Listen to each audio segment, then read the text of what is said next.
Right, we are back in a studio with no air conditioning. I'm about to get hot in here. If you're new here, my name is Luan. I live stream normally Monday through Friday, but it's baby month, so my baby boy arrives any day now, so our stream schedule is a bit off. But today I didn't want to miss Feedback Friday, so it's Feedback Friday time for all of our online music school community. We have a free online music school, and if you want to join it, the links are in the bios and all that stuff in the description. Yo.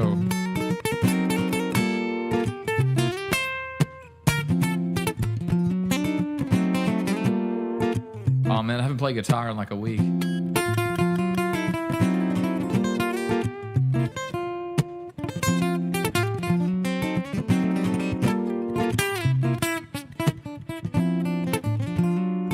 Leah, how are we doing today?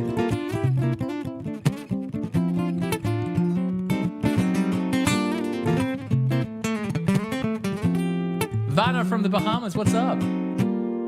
I'm from Australia. Oh.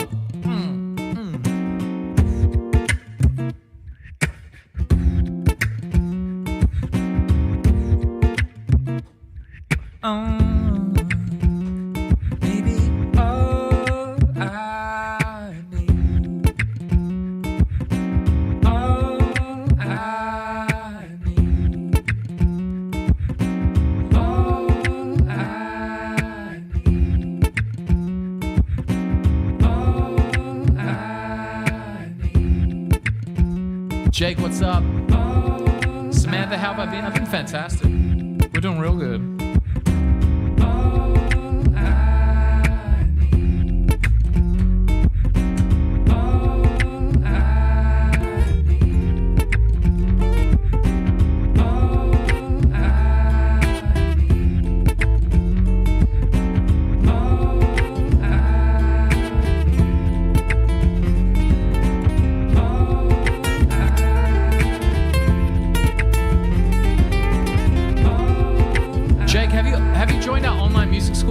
Miss Mary Cat, how we doing?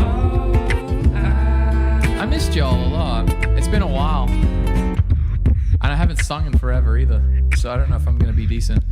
We have a wedding tomorrow that we're going to play. I need to call the bride and just like give her a heads up that there may be a chance. You're in the free school. Okay, Jake, we've combined all the schools. So the free school is now still free, but you get all of the cool shit from the paid school. So if you want to do it, jump in, man. What we're going to do today is we're going to be doing... I became like a Daily Roo. What we're doing is every Friday, you can post videos of your playing, and I will give you feedback. So that's Feedback Fridays. So I'm going to give you guys like 15 minutes. If anyone wants to post a video in the school community, feel free. It's right here. Luan School of Music, links in the bio. We've got... How many people are posting today? We got 3. We got Luke, we got Osman, and we've got Simon. Ooh, Simon's got Nacho in here too. Let's go. So if anyone else wants to post, I'm going to give you guys like 15 minutes. I'm going to sing a few songs just because I haven't played guitar in a while and I feel like playing some music. And that's me. My hands are really sore though. Oh well, it is what it is. Vanna, you play the trumpet? I used to play trombone when I was young.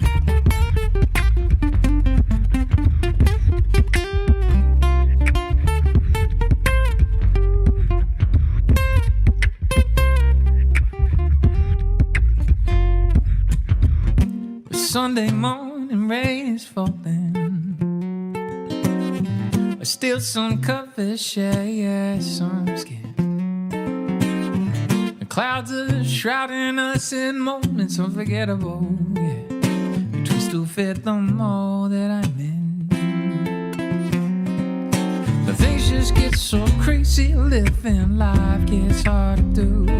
And I'd gladly hit the road and go and get up if I knew. Well, that Sunday it would lead me back to you, yeah. Bambo, what up? Well, that Sunday it would lead me back to you, yeah. You may not know that maybe you're all I need, and darkness she is all I see.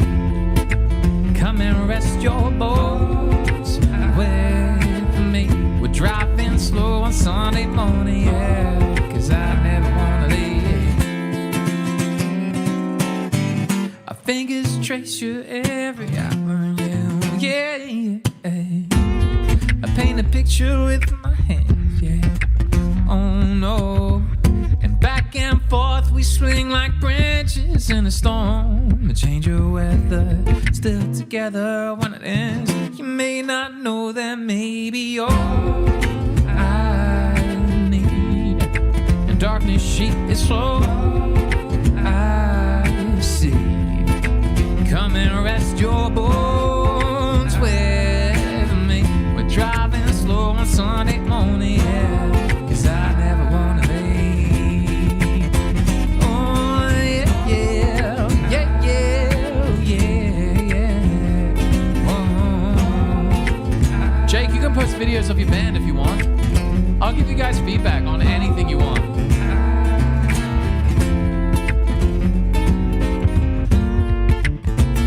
Look, honestly, because, I mean, this is one thing that over time people are going to understand. The biggest value you can get if you're someone who's trying to do a career in music or get better or, like, do that kind of stuff, you just asking me the questions is enough. Like, I can give you really great feedback, I think.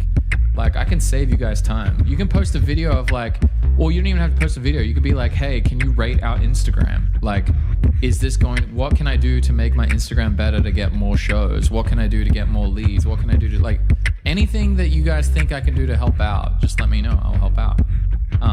Like, my knowledge is not just limited to how to play guitar, you know? So we can do a lot of cool things. Like Adam won one of our coaching calls, and he's crushing.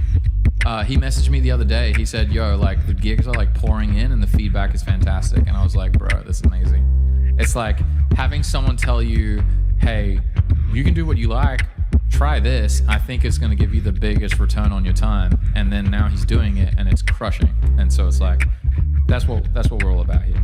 All right, one guitar solo.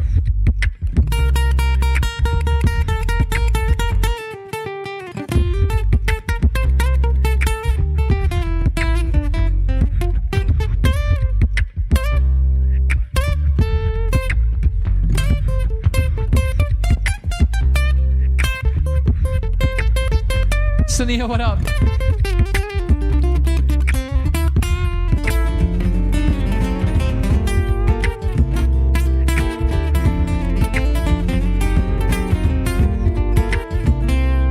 Are you ready to be a big auntie again?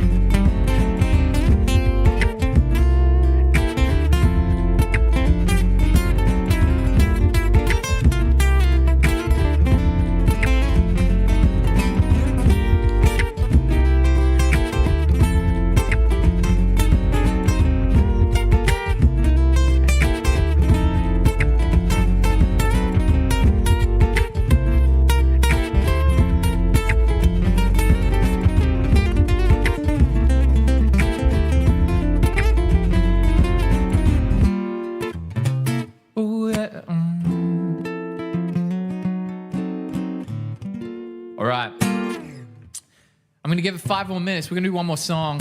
I'm gonna do a John Mayer song, and then we will do the feedback Friday. What's everyone feeling? Best volume of dips for hypertrophy. Bro, honestly, the most amount of dips I used to be able to do in a row was like 35, and I don't think that was the best volume that I ever got.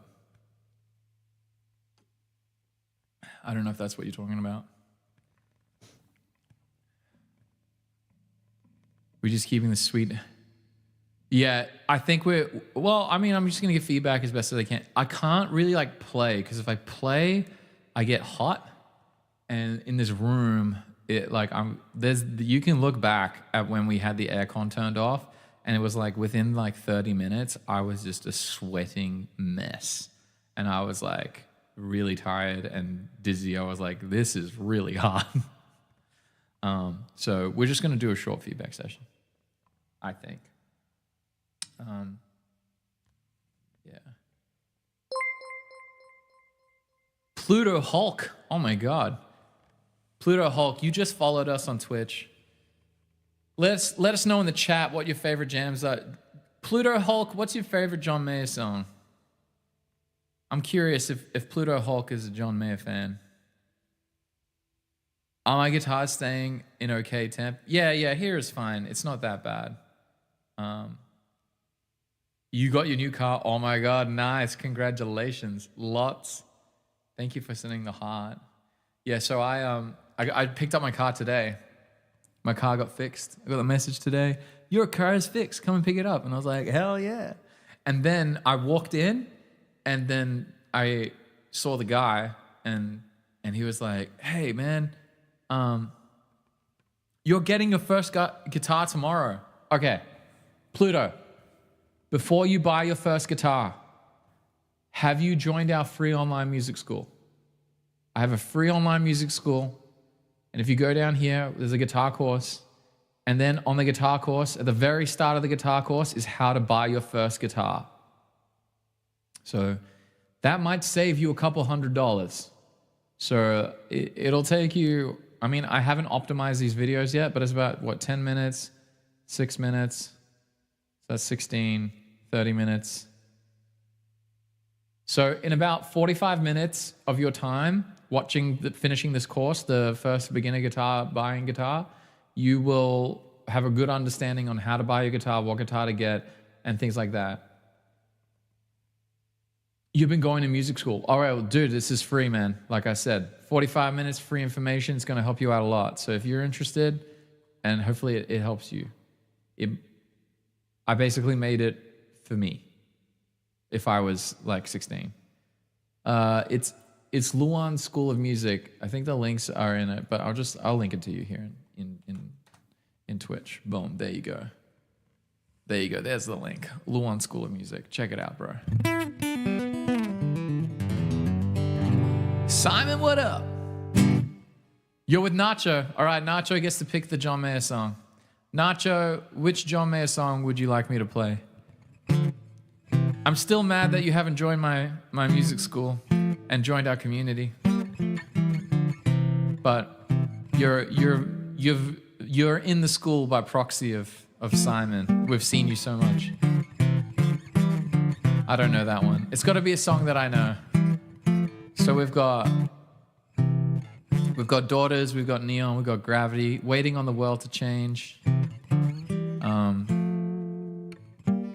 Something else. Can't remember what other ones I know.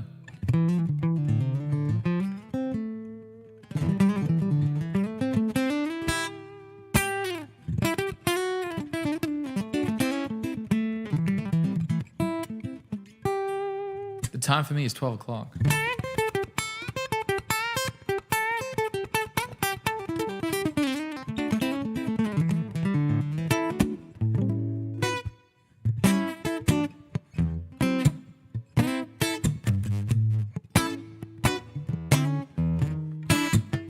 You're in Norway? Oh, nice.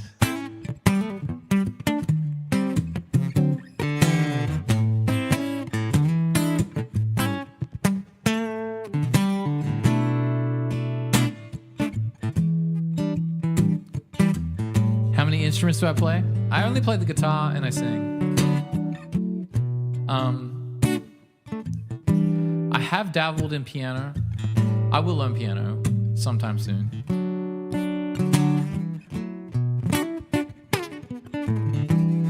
How the bridge goes. Is it?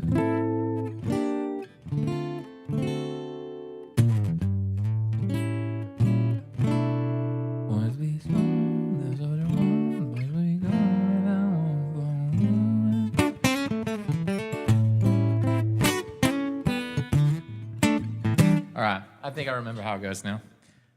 Daughters is the one that I don't remember the most.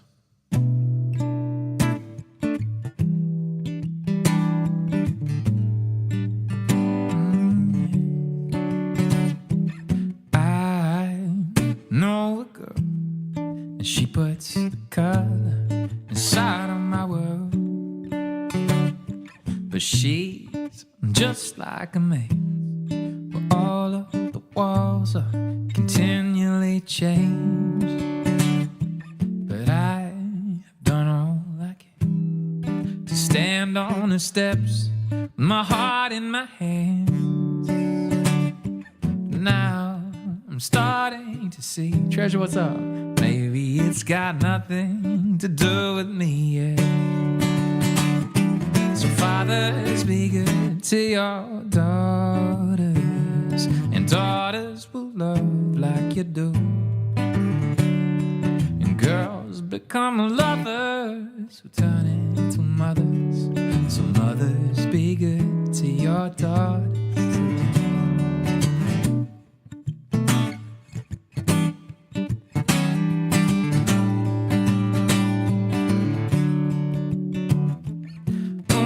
Yeah, trust you, see that skin. It's the same, she's been standing since the day she saw him walking away. Now I'm left cleaning up a mess. So fathers, be good to your daughters, and daughters will love like you do. Girls become lovers who turn into mothers. So mothers, be good to your daughters. Boys, you can break, find out how much they can take. And boys will be strong, and boys soldier on. And boys will be gone without one. And woman's a good heart.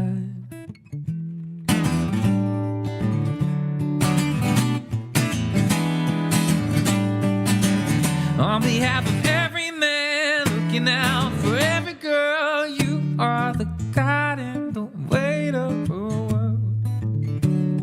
So fathers, be good to your daughters, and daughters will love like you do. Girls become lovers who turn into mothers. So mothers, be good to your daughters too. Mothers, be good to your daughters too. All right. We got a, man, little solo. Oh shit. I missed my shot, my one opportunity to do a guitar solo. We'll do it maybe after Feedback Friday. Yeah. I mean, I was about to, and then I was like, oh man, I can already feel the sweat coming on. All right, I got to read this message first. Am I allowed to read this message, Simon? Isn't nothing naughty's going to happen in it? Are you at the very... No, Treasure, you're here.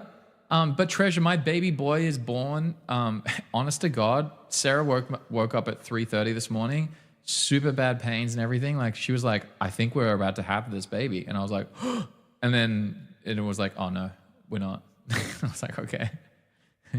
And then, so that was our morning. So we just don't know. We're hoping tomorrow.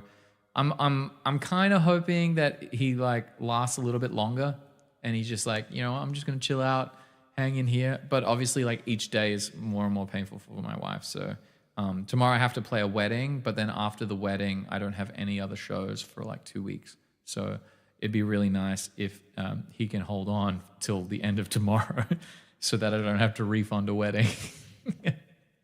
Would be nice. Because, yeah, that car fix was not cheap. I think they charged me $3,250. I was like, oh, so good, so good. Your firstborn just turned 15. Ooh. Teenage years. Look, I just remember when I was 15. I was such an annoying human. All right, let's have a look here. Look at this player, Krasniki. So you found me. Oh, is it just Krasniki? Look, I swear to God, Simon is like the biggest fan. Hold on, I've got reverb on. Let me fix this. We're back. We're on chill mode now. All right, it's podcast mode. Boom, boom, boom.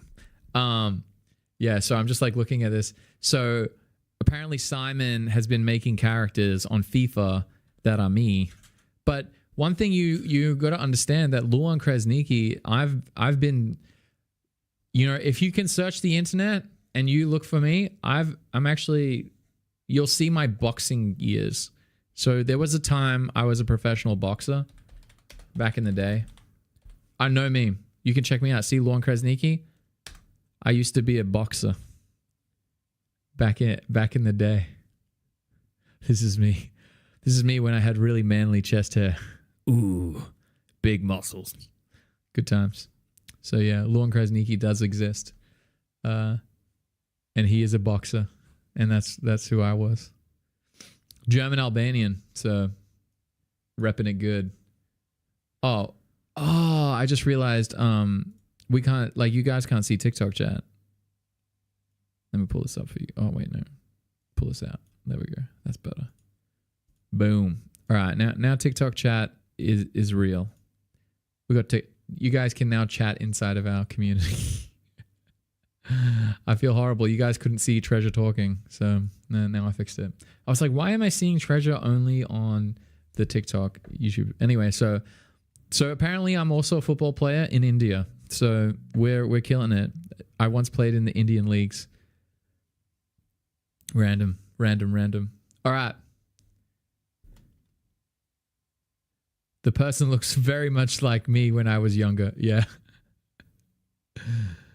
You'll find a picture of a fat person posing next to a wax statue of Michael Jordan. Oh my God. I have to look at this. Luke Girdlestone. Oh, is that your LinkedIn profile? That's the biggest grin I've ever seen. Haiku deck. Oh, is this it? Wait. Oh, wait. Isn't the rough, tough dunking maniac? All right. I don't even know why. Thank you for watching. This guy. What a ledge. Anyway, that's Luke right there. What a ledge. Okay, let's get into it. It is time for Feedback Friday. I don't have my dinging muscle. It's some random PowerPoint. I know, like, who does that? Like, who just casually... some people I could just wonder, I'm like, where are they, like, the inspiration? It's like, you know what? I'm going to do, like, this PowerPoint. It's 9 slides. And I'm just going to write what I think about Michael Jordan. And the internet will love it. And then now some dude on his music stream is looking through it. Anyway, it is what it is. Okay. So we got 3 people to go through. Let's do it. Highest level first and then first post. All right, cool. We're going to go Luke first. Luke has posted consistently. What are you? No, you've done 2 posts, right? I think we did one of your videos.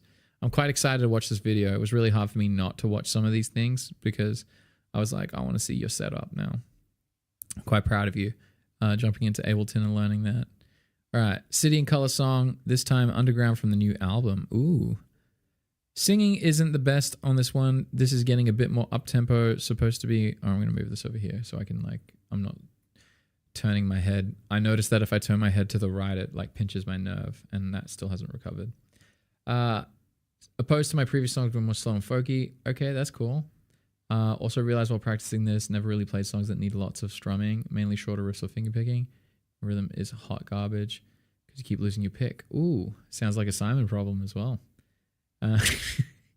Sorry, I'm just like throwing Simon under the bus. Just kind of want to touch a bit how the mic and guitar sounding through Ableton. I'm also struggling with a bit of figuring out my voice tone at the moment. Could be issues with sore throat though. Okay, no problem. Let's do this. Let's go.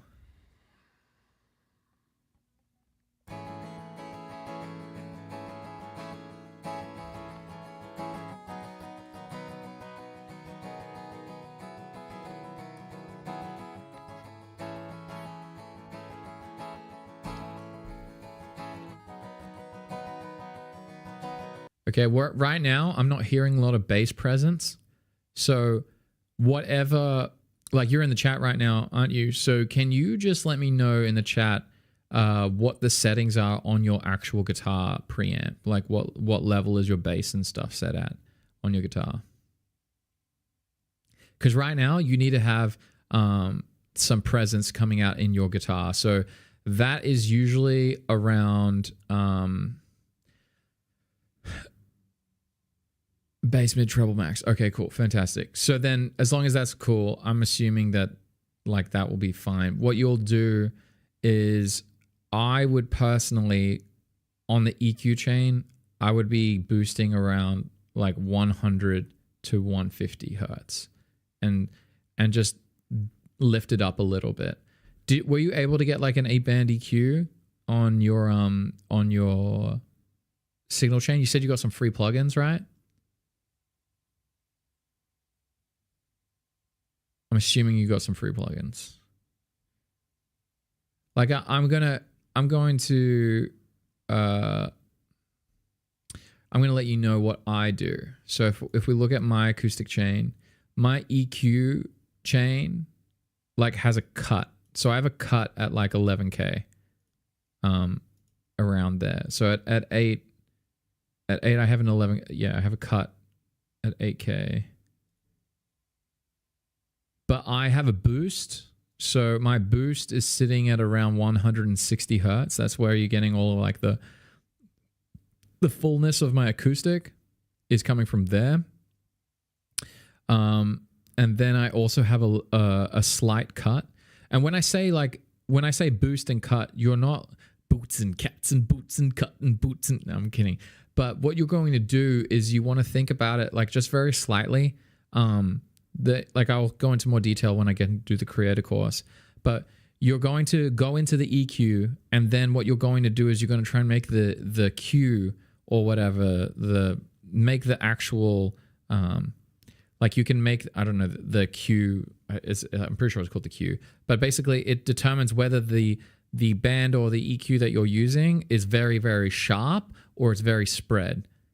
So if you're doing it nice and like, if you're doing it spread, when you boost it at a certain frequency, it will boost that frequency and other frequencies around it. And the more narrower that the boost is, then the more specific that the only frequency will be boosted there. So what I typically will do is I will find the frequency that I like or I dislike. So you will basically turn it up all the way to the fucking moon, and then you'll listen to here and you'll hear like these these weird like noises, and then when that happens, you can hear that that's like a really like resonant frequency, and sometimes those are great and sometimes those are annoying. So this is a personal preference thing, and through time you will build up your ear to pick out what you like. So when it comes to your guitar tone, I've found that I boost this little low end, gives me a bit more presence with my guitar, because my guitar is a tiny little, like the Mini Maiden is not an incredible guitar.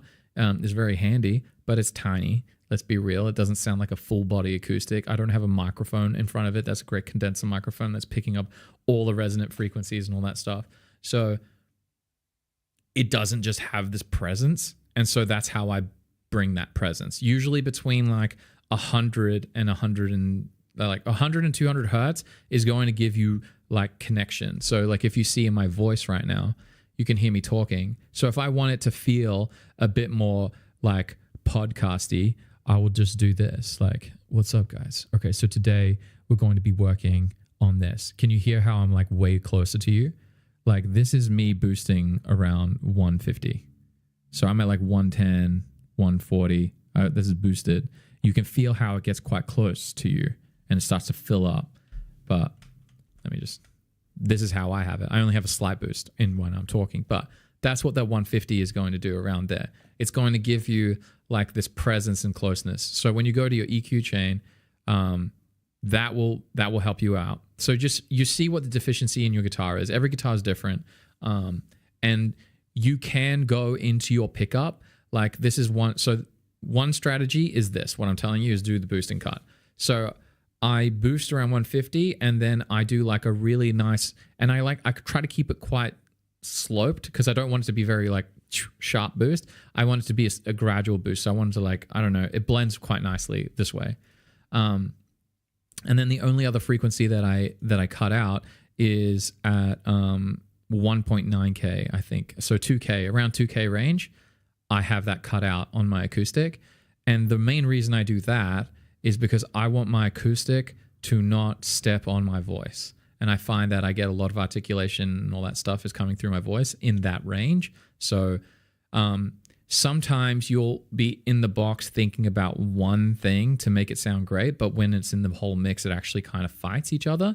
And so when you think about EQ when it comes to the one instrument, but also try and think of like, okay, well, if this one instrument is taking over this frequency zone, then it will step on other things that are in there. And so if that means that words I'm singing or the way my tone of my voice is or where my range kind of sits is hitting that frequency range and it sounds really nice there, and then I have a guitar that's boosted there, then those two frequencies are going to fight and then you won't hear things as clear as possible. And so I'm not amazing at this, but I have been improving. And so this is the part of the EQ thing where you have to kind of be creative and figure out, like, how do I want this to go? And there's trial and error, and you can Google a lot of things, but people have their typical best ways to do things. This current feedback will compound. Perfect. Okay. But straight up just on that one as well, Luke. So that is the first one that I would look at. The other thing that you can do is bring all of your the EQ on the guitar to 0. Don't max out anything, and then just slightly lift the boost on the guitar, on the bass. And what you'll do is put a compressor on it, and you will put a compressor on it and crank the compressor, and then EQ on your guitar, because that's like the closest thing that you're going to get to like the best EQ, really. It's not the most like cleanest EQ, but it's like, I guess with your guitar, it will be the most, that will be like the point of entry on the sound is always the most important. And like each step after that, you kind of want to fix and alter. You don't want it to be the sound. So in the chain, fix the first thing first. Like that needs to be important as shit. So when I do my guitar, if I max out if I max out the preamp and everything, and then I set up my 3K boost, or like I have like a boost on a mid boost on the acoustic. That's where I do all that stuff. And then when I go into post, I take things out and I do like a little bit of boosting on things that I need. And so the EQ is very minimal when it comes to my actual, yeah, okay, well, there you go. So that's, I mean, look, hey, like that's problems for like solving problems like a dad. Proud of you. All right, let me go. Where's my, the school thing? All right, cool. All right, so that's just the guitar part when it comes to OBS. Abandoned and lamenting, wasted days spent running from ourselves. Aimlessly rambling, but hey man, at least we've got our health.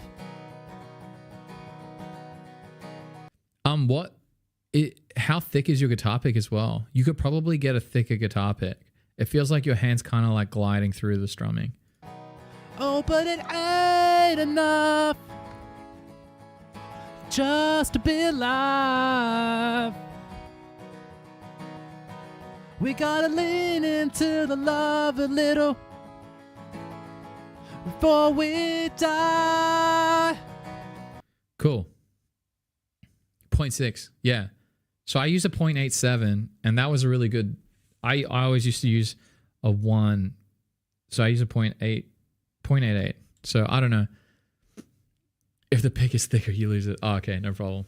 Yeah, so right for starters, that microphone that you have, do you know where what's the microphone called? I can't remember what the microphone's called. It's the Scarlett Pack, right? So the other thing that's really important is where your mic is. So there's a thing called proximity effects. Proximity effects. So the closer I am to the microphone, the more warmth and stuff, and the closer I'm going to be, the lower frequencies are going to hit way sooner, because the way frequencies work is the lower the frequency, it takes more time to travel than the higher frequencies, because they just move slower, because they're going, and then the other ones are going. So the microphone will pick up certain frequencies faster depending on the distance you are from the microphone. So you're essentially kissing the mic, but it's not about where you're kissing the mic. It's not about if you're kissing the mic. It's about where you're kissing the mic. So if I'm talking here, this is where the diaphragm is. So you see over here, if I sing like this, you can see that quite a few frequencies are disappearing. Hey now, hey now, hey now, hey now, hey now. You can see it slightly changes the EQ depending on how you're working. Forward-facing diaphragm. So wherever the diaphragm is, I'm assuming that your diaphragm is the same as mine. You sing into it. So you want to make sure that first things first, this diaphragm is pointing to you. And if you're going to do off-angle stuff, which you can, like some singers like to do this, so you can see, hey, yeah, yeah, yeah, yeah, yeah, yeah. You can see it does change my voice. Hey, hey, hey, hey. It's a very, very slight thing. But when you're EQing and compressing and doing a bunch of stuff, it will make a difference. And you want to have consistency. And consistency will come from that. Doing that. Like, if it's like an omnidirectional like condenser microphone, you can be very, very cool with stuff. But I'm assuming that's not what that is. So for starters, point it at your mouth. Wherever the diaphragm is, it feels like your voice is thin because it's missing that. Parry, what's up? And then you also want to do add some reverb, man. Scarlett 2i2 Studio. Scarlett 2i2 Studio mic. Focusrite Scarlett. Large level diaphragm microphone. G straight to the go. It's a record microphone. Large level. So it's a cardioid microphone.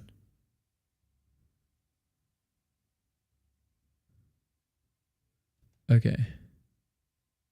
Scarlett CM. Sorry, I'll just get this done. Almost done. Where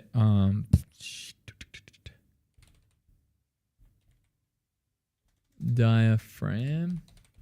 Okay, I'm looking at this one.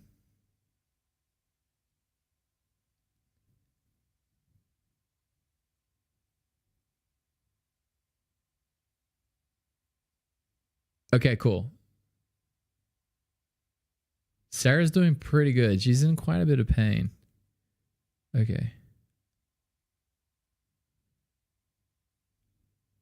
So let's have a look here.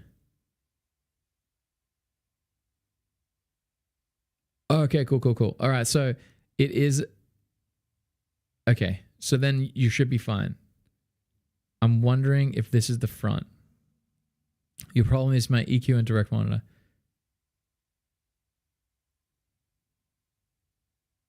Okay.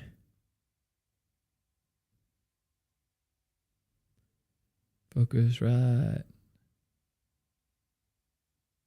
All right, let's have a look how this guy sings to it. All right, Scarlett had... This is the official picture from Scarlett. Focusrite Scarlett. So let's have a look.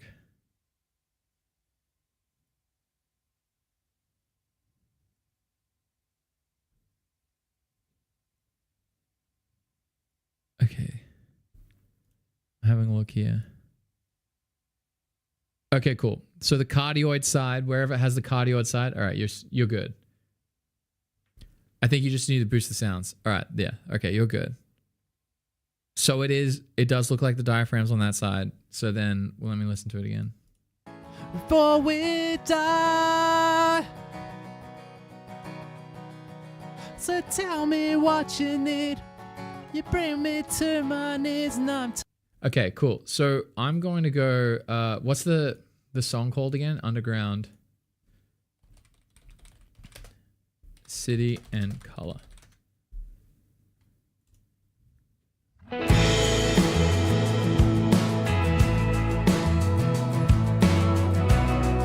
Now, what you want to do is, what will help you a lot is listen to the guys when they actually make like whatever their music is.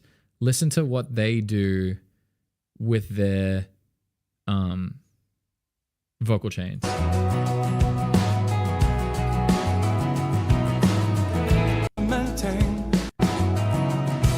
Abandoned and lamenting the wasted days we spent running from.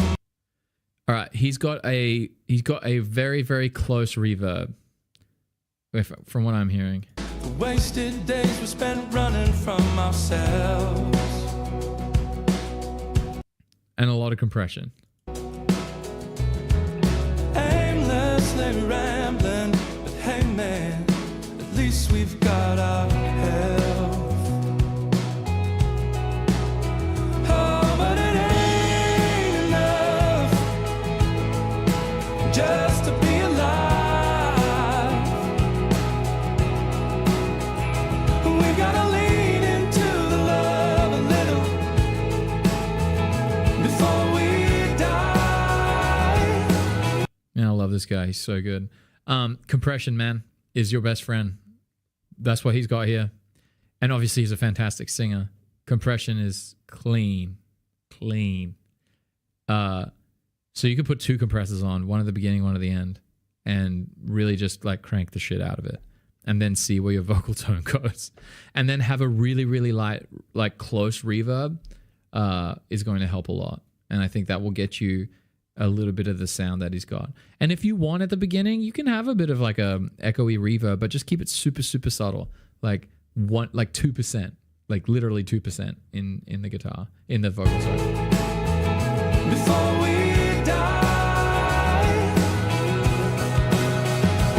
So tell me what you need. You bring.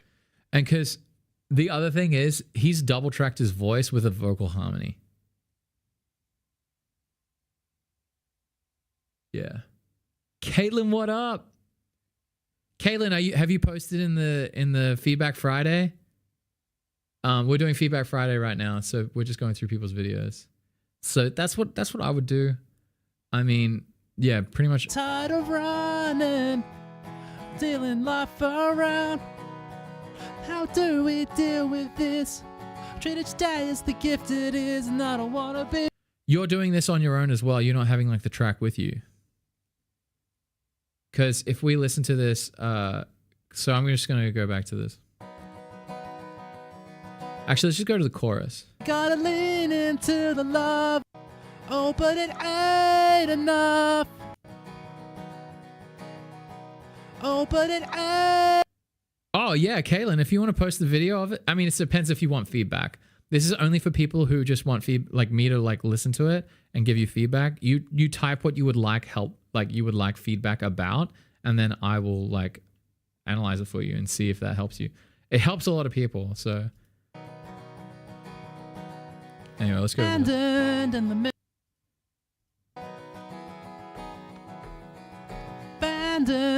lamenting.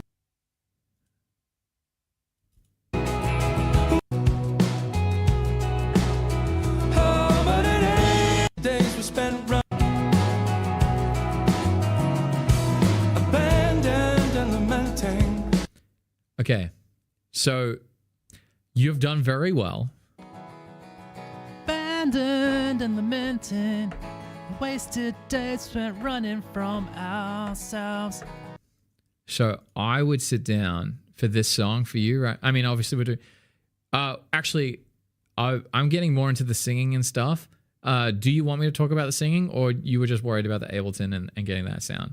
Because I know you wanted to practice the singing more, so I can quickly like jump in on the singing. But if you want to just, we can stop there if you like. Because I remember you just said about the Ableton. I'm just jumping. I'm getting more into it the more I listen. So always accept more feedback. Okay. Because I think there's a guy, 007 boy, is it Aniru? I think in the community, he's been asking about vocal rhythms. You have been hearing really well. Like, to pick this up has been quite exceptional. So if I listen to what you do here,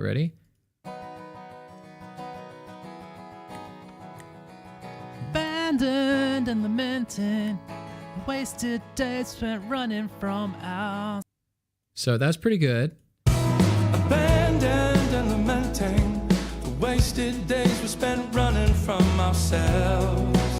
You did really good on the first two words, and then you kind of lost it. But there was a guitar strumming thing that was messing with you. But listen to how good, like, when people are wondering, you only like, okay, cool, that's good. But when everyone asks the question, like, what's vocal rhythm? What vocal rhythm is listening to what they're doing and then nailing how they're going to phrase that. So nailing their phrasing as clear as possible. And so if you listen to her, Abandoned and lamenting the waste. So abandoned and lamenting, abandoned and lamenting. Each syllable is so perfectly placed. It almost, the reason why, if you can nail the vocal rhythm, you could sing this a cappella and it would sound great. Abandoned and lamenting, abandoned and lamenting. And dun, dun, dun, dun. You can see that vocal rhythm alone has so much in it that you can vibe to. And if you can get that out of the song, you've won. But a lot of people will be abandoned and lamenting, but it's abandoned and lamenting, dun, dun. Like that is it. You can hear he has like swing to his voice, and it just sounds so good. And that's what a great vocalist does. And every vocalist you listen to that is exceptional. Like anyone who's got a hit song, they're doing it. They are so, the rhythm, the groove of their voice is so dynamic and it's so on. Very rarely do you get a song that doesn't do that. And the only songs that wouldn't do that are songs where the soundscape or they're like techno or whatever, they're instrumentally based, where the instruments are doing that instead. Dylan, what's up? So that's what vocal rhythm is. And you're going to hear it now. Lamenting the wasted days we spent running from. The wasted days we spent running from. The wasted days we spent running from. Like the wasted days we spent running from. It has its own rhythm. The wasted days we spent running from. Da da da da da da da da da. Like that is vocal rhythm. And when I say learn vocal rhythm, that's what you do. Because the question was like, do I focus on getting my accent correct? And I'm like, accent doesn't matter. No one gives a shit. You could sing country songs with like a full Australian accent, no problem. But if you articulate the groove of the song, people can connect with the song. That's where the emotion's happening. It's not happening because someone sounds like a hillbilly. That's not it. It's not because you sound American or things like that. Obviously, the more you can do to connect, the better.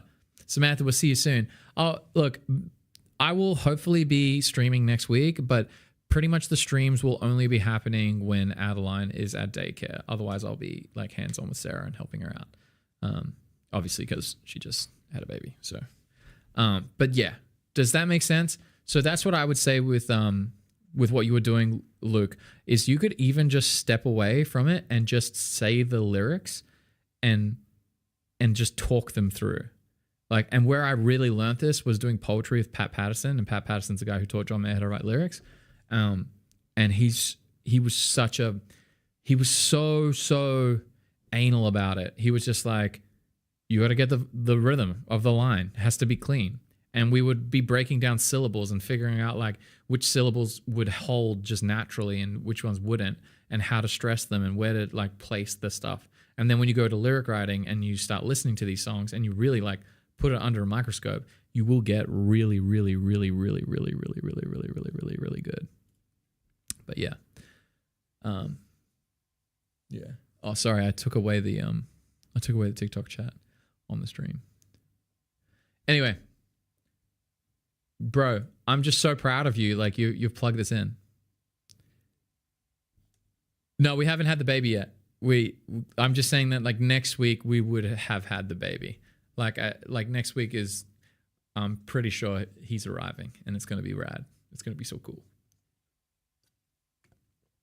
I'm going to download Zelda Tears of the Kingdom and I'm going to play Zelda from 3 a.m. to 5 a.m. when Sarah needs to sleep. Sarah will be like, here's the Sarah, I'll give the baby to Sarah, she'll breastfeed, and then she'll be like, all right, take it. And then I take the baby and I'll just sit there with my Switch and I'll be like, yeah, let's go. From like, it's like a totally different gamer zone from when I was in college. But yeah, hopefully that helps, Luke. But that was great. Like, I'm so proud of you for jumping in and doing that.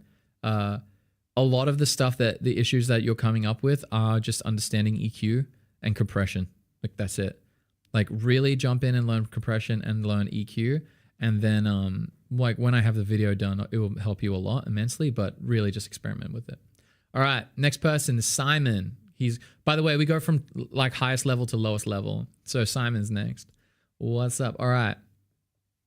I made my stupid mouth cover this time with Nacho helping you. I tried my best to sing now with more clear pronunciation and open my stupid mouth more. Well played. Also smiling more. Oh, dude, you were smiling more? All right. I don't know how we're going to handle this one. Yeah, dude, you're doing fantastic. I'm so proud. We'll still have feedback on my singing and rhythm playing. Nacho wants some feedback too. He told me anything would help. Okay. Well, Nacho only gets feedback if he joins the school. I'm just saying. Nah, I'm kidding. I don't really care. But I would love it. Ooh. What a bend.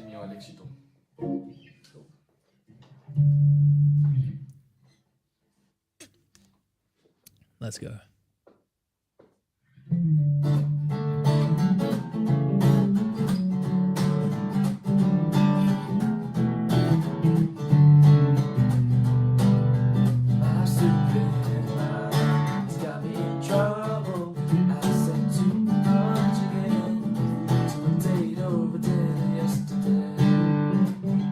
Bro, that's so much better.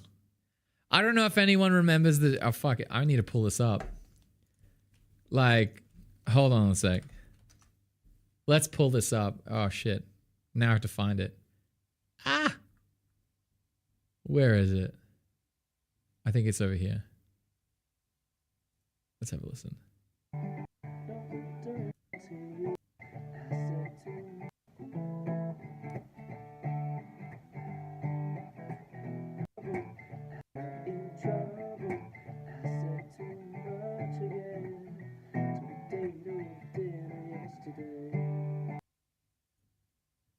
Bro.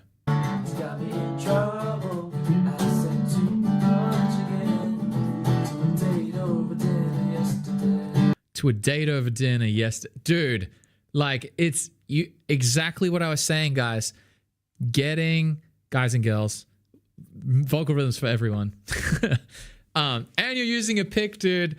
Bro, like that for some people, they might not hear the difference. For someone like me, it's night and day. That, if you can, like, I've only heard like 10 seconds of it and I'm already like, bro, if you can keep that up for 4 minutes and then you do it for every single song, you are going to crush.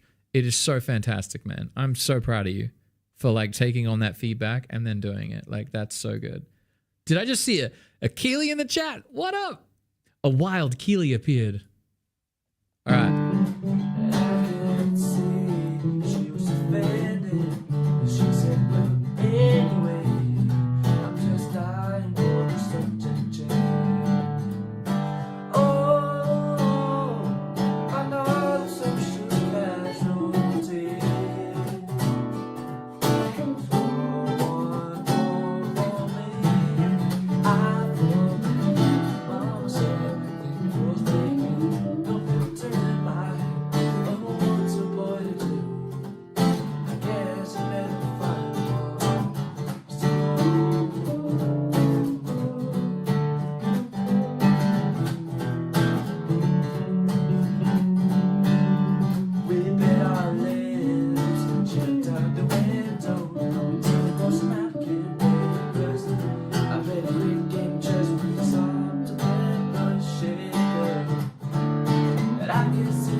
Nice job.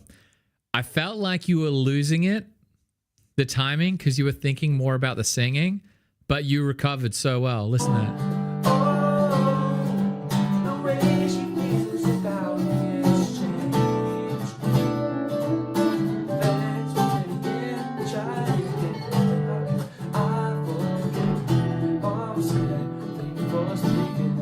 Okay. Like I said, the trick is, can you keep it up? And right there, there's literal points where you're relaxing.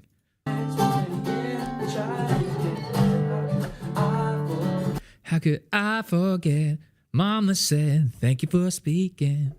Like, let's bring up John Mayer, right? My stupid mouth. All right, let's go. I said too much again. Like, too much again. Like, so just already 2 words and you can hear how fucking good he is. Got me in trouble. Like, and a lot of the times the question might come up, like, what makes a great artist crush?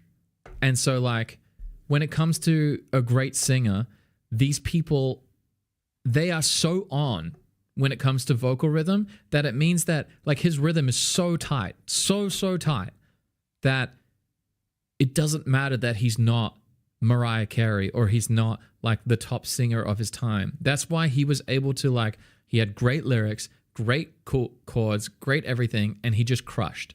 And then no one was caring whether he could do, like, these crazy vocal runs and things like that. His melody choices were so good. Just so good. My stupid mouth. My stupid mouth. My stupid mouth has got me in trouble. I said too much again. Oh, look at that. I said too much again. Like, and remember, he is a student of Pat Patterson. This stuff is not casual. If he will sing a vocal line like this, he is intentionally doing it. Too much is the lyric. He says too much, and the vocal rhythm goes for too much. I said too much again. I said too much again. I said too much again. Like, come on.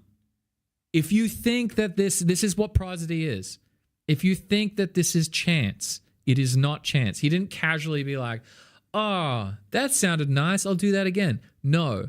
He would have just, like, a person who is just casually doing it would be like, it said too much again, but he said too much again. Like, that is what knowing your vocal rhythm is.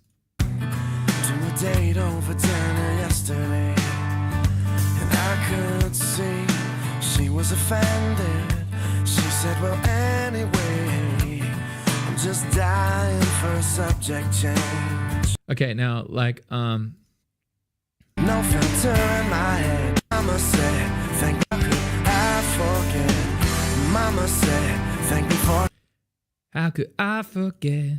Mama said, thank you for speaking.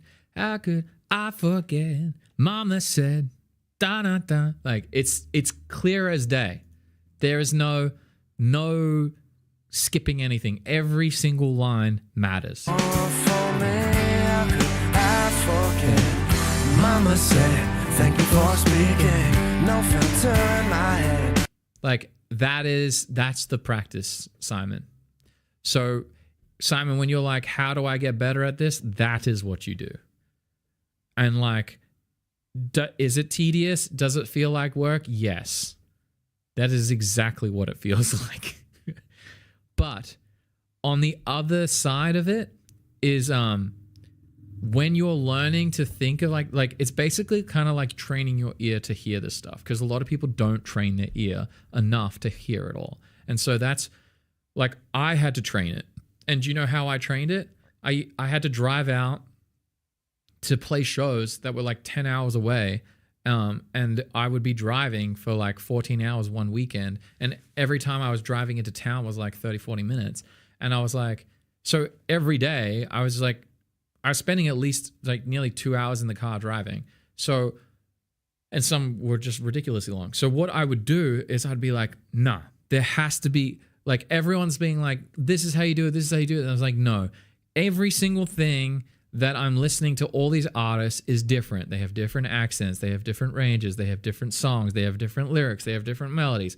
What the fuck is the thing that every single one of them are doing that make, like, what is the thing that ticks like, hey, this is what creates like a hit vocal? Like, this is how you sing a hit vocal. And I was trying to figure out, like, for myself, I was like, what is it that every single one of these guys are doing? And I'm like, there has to be something that really sticks out. And like, it was vocal rhythm. Like, I'll pull them up again. Like this was one that was insane. Like, gigantic song. All right, no, we want to hear the actual recording.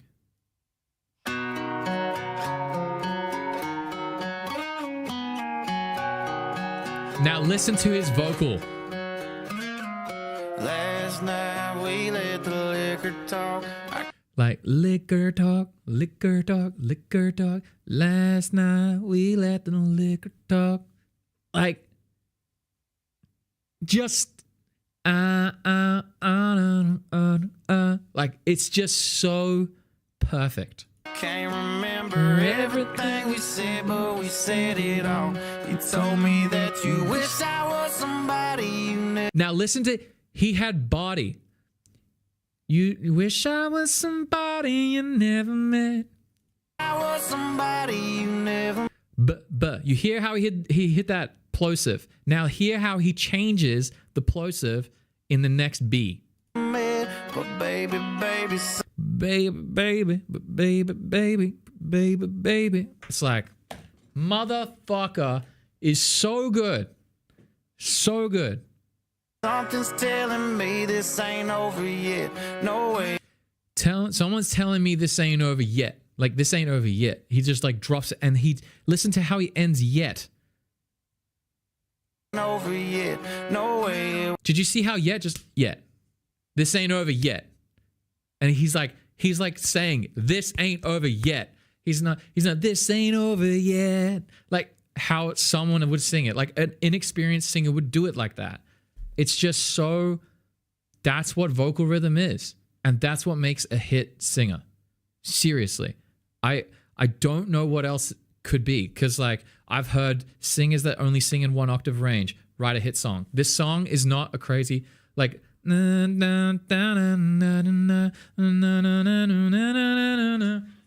if we pull out the guitar and let's try and find the note. Lol, I literally first note got it right. Last night we let the liquor talk.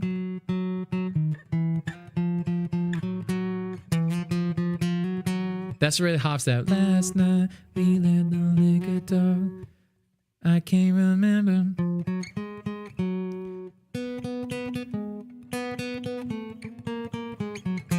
He's just literally sitting in within a perfect fifth. That's the biggest jump he's done. It was our last night. I kissed you. You wish I was some.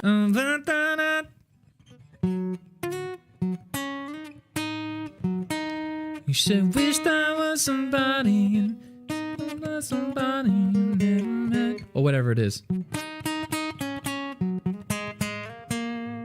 Like, he's going, the max he goes is a 6. He's not even hitting an octave. But baby, something's telling me this ain't over yet. No way, it was our last night. That's his chorus. Like, that is his chorus. His chorus is not going past a 6. So the octave, like, so he's going from a root note, ti do do do ti do do do ti do. Like, that is, he's just sitting there, really, really great, and also great melody, right? You're hitting the root note, and then you're doing ti do ti do ti do ti do ti do ti do. Fucking, like, literally one of the greatest melodies was built on that. Like a whole generation, like Jaws, yo. So it's like opening melody is alternating between the ti do, which is like highest level of tension you could possibly ever have, and then the chords are doing 4, 5, 6. So he's starting on tension because there's no safe chord ever. And then anyway, I'm getting way too into this, but if you're wondering what makes a hit song, a hit writer, hit everything, hit vocal, that's what it is. Great melody, great all this stuff. But above all else is his execution on the vocal carries. And that's why you get a song that has 35 million views. That's why you get a song that's like one of the top songs on the Billboard charts and that people are still listening to for over a year. So like that is vocal rhythm. So if you guys are wondering how you're going to get really good, the closer you can get to this, that is the shortcut. The shortcut of being a fantastic vocalist and people being like, man, I can't figure it out. Like the guy doesn't have like the best tone and the guy doesn't sing like all the craziest melodies, but for some reason I like him more than other people. And it's like, that's the reason. Because those people know how to connect to their music better than the other people. And connecting to the vocal rhythm is like paramount. And getting the lyrics to articulating lyrics so cleanly. Just so unreal. But yeah, that's all you need to do. For you, Simon. That's exactly what you do. Yeah, I'll post this all on YouTube. The whole Feedback Friday will go up. Or you just want me to like make this a clip in itself for vocal rhythm. I will do that. I can do that. If you guys think it's good, sure, we'll do that. But now I'm going to move. So that's all you need to do, Simon. You're crushing it. I'm so proud of you. This is not an overnight thing. This is a thing that you do intentionally every fucking day for 3 or 4 years, and you will then get it. You do it that long, you will become faster at picking it up. You'll be faster at doing it in real time. You'll be faster at writing it. Like all of the other stuff, they will happen as consequence of you just doing this all the time. Like you will be better at pitch. You will be better at all these things because your ear is just going to get so good that you'll just be like, oh yeah, I just can't sing out of tune. Like that will be a thing. Like if you're wondering like, how do I get good at like singing in tune? This is it. You just train your ear and then you learn how to like correct yourself in real time. But yeah, but for Nacho, I noticed that there's times that he's jumping in that he's doing well and there's times that he's lost.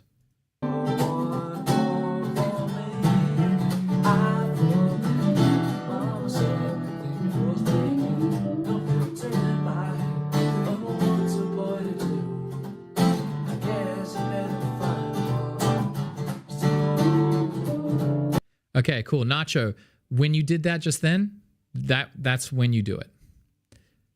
Like, if you listen to John Mayer, look, I mean, I won't say every time because John Mayer does a bunch of, he learned the song today. Yes. It's more, he learned the song today. So what I mean right now is how he's figuring it out. Like how he's finding his place. Nacho, the very first thing that you want to do if you're going to be playing guitar with other people is you need to look at where Simon's playing and you gave him a solo. Oh, did he crush the solo? I'm sure he crushed the solo. But this is the part where you guys are going to do so well. So how does the song go?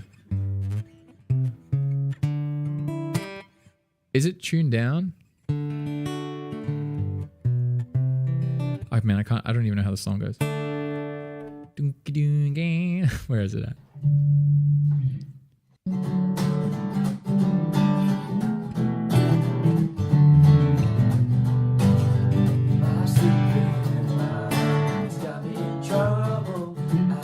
Okay. Oh, push the wrong button. So you go.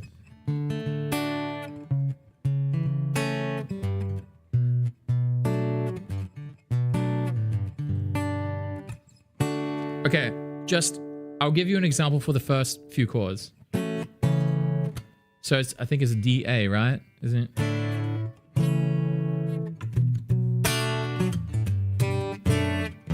I can't remember I don't even know how the song goes. But I would immediately be going like, finding where the triads are that he's not playing. So he's filling up the guitar on the lower frets.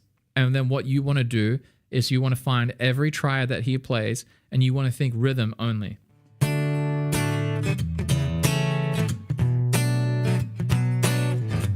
Or whatever it is. So then you would be like, okay, well, he's got a D. And then maybe like a B. So be like.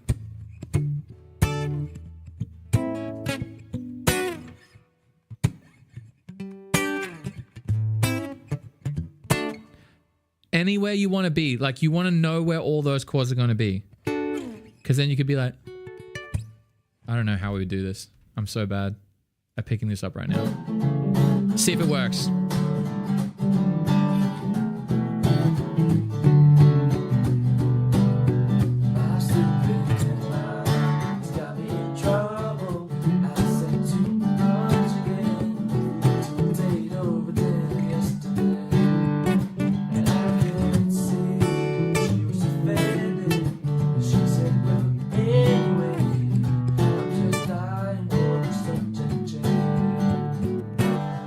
What's that last chord? Is that G? I'm literally looking at it.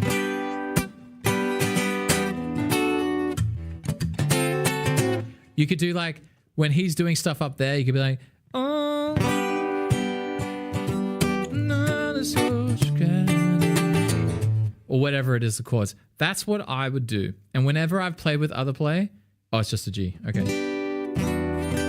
I would be finding different triads up on the fretboard, and then that's where I'd be going for first. And then I would learn. You put the fills in the right place when he's not playing, but when he is playing, you need to find a spot to fit. And typically with John Mayer songs, and especially with Simon's playing, he's filling up a lot of space. So you need to be really surgical about where you're going to be. Like, it can be as simple as like, or like whatever he's going to do.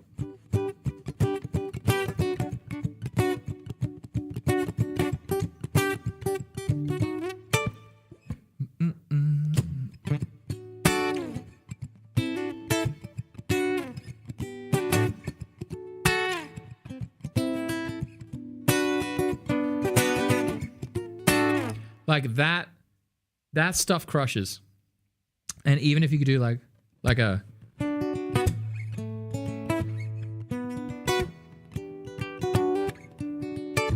I don't know, whatever it is. But that is where Nacho is going to crush. And for you guys, if you can do that and he can find where he's going to fit in super subtly just underneath, so he's just basically adding layers to your rhythm playing, that will do so well. And then when he does his fills, they'll just do fantastic.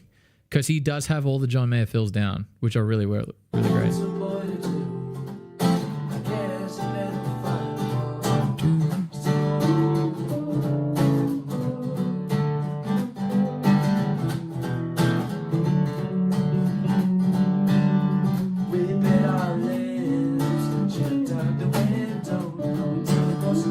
So here was where he would step out.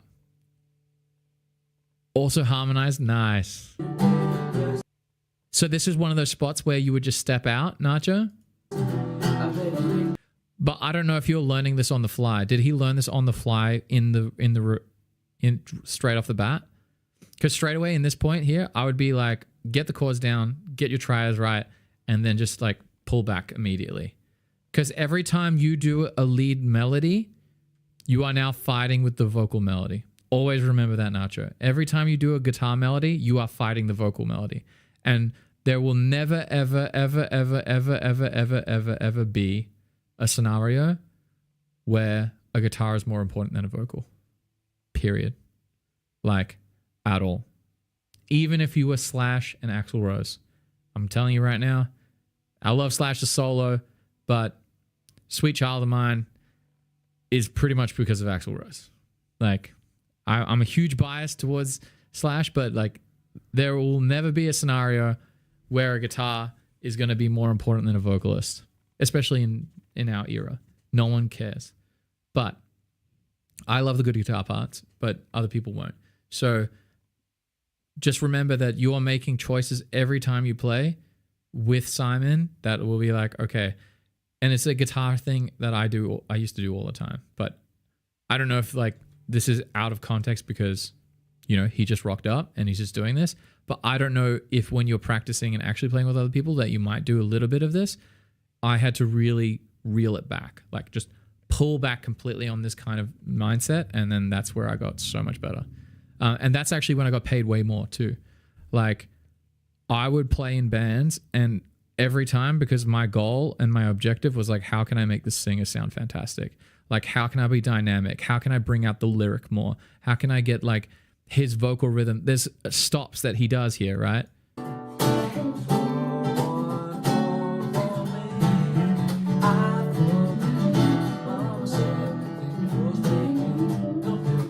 So for there, you almost got it. You almost got it here.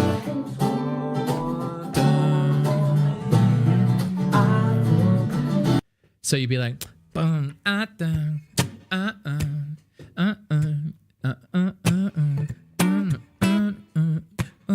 a boy to do?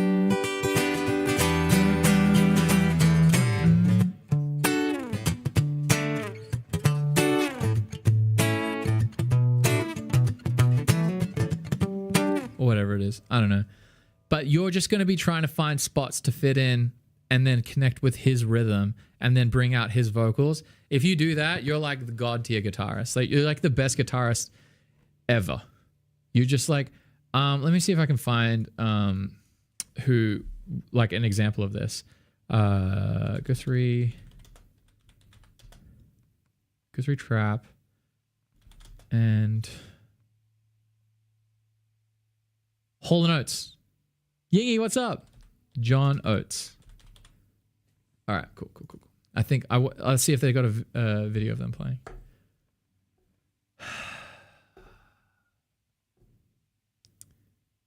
Ooh, there's like a full live stream. You are. All right, man.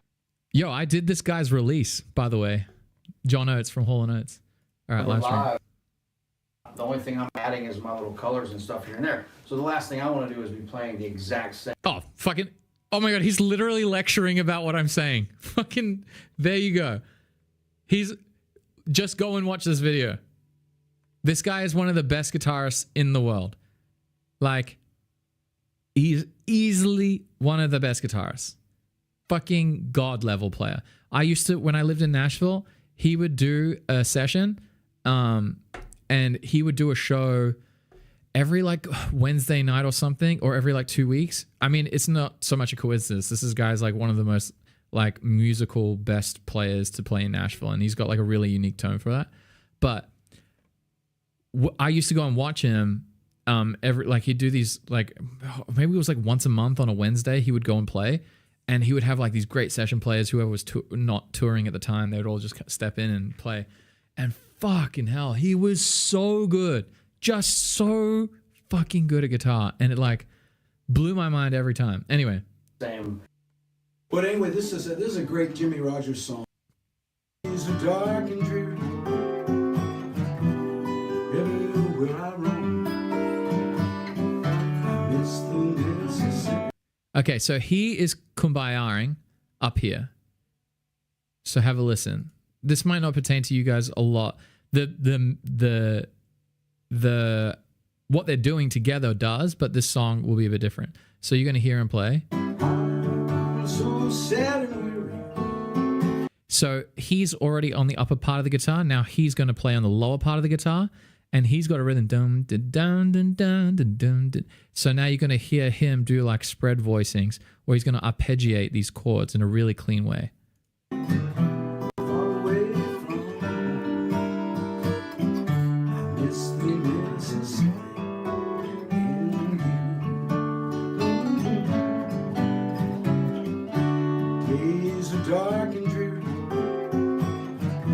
So did you hear that? There was one spot just then, very short, that he could play an extra bit of stuff, and he did it immediately. He did the little walk down, had the little fill, and then immediately, cleanest D chord ever.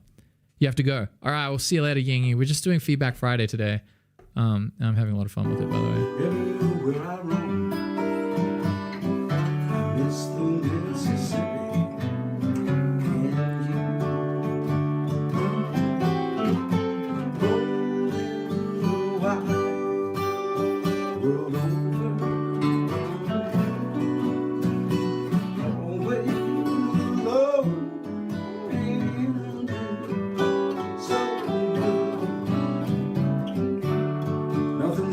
Like, did you hear that? Just descending like that.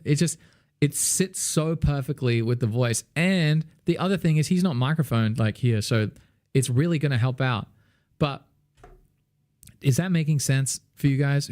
Anyone who plays guitar with anyone?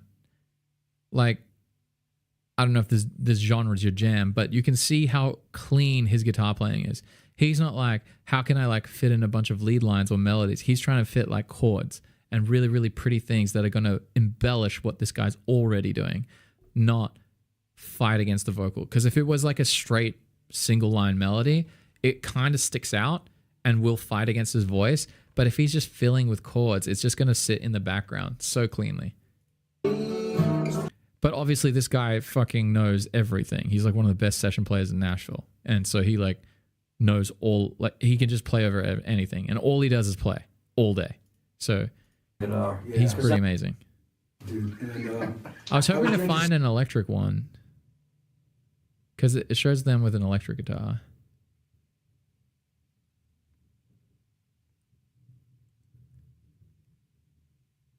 All right.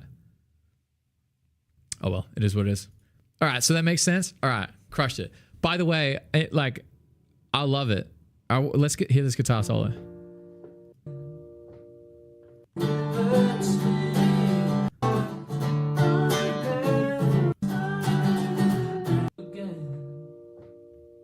Starting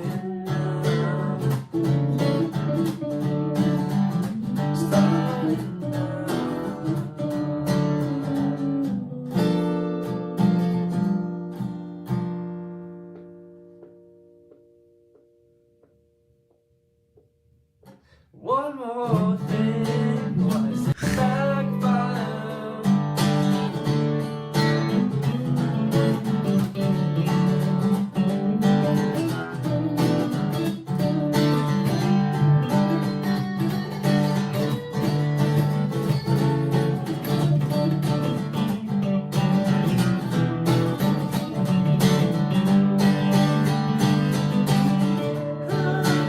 Nice. That was a good solo. He crushed it. Dude, fantastic job. I love that. You built up the story, jumped in with the bands, then you brought it back down, and then you lifted back up at the end. Really great. Good pacing. Keep that up. I love it. That's what you're missing in your life, dude. Well, just wait till your kids are older, Luke, and then you can just train them to jam for you. And you can also influence their music taste so they only play the songs that you like. But that's fantastic solo, Nacho. I dig. You didn't do any crazy stuff. Keep it chill.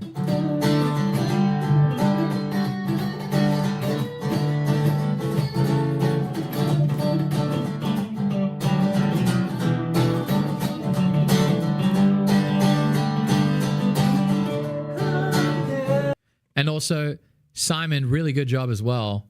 Because, like...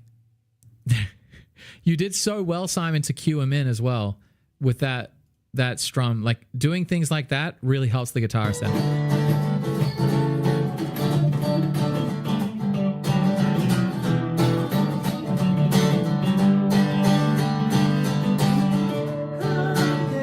Like that's great.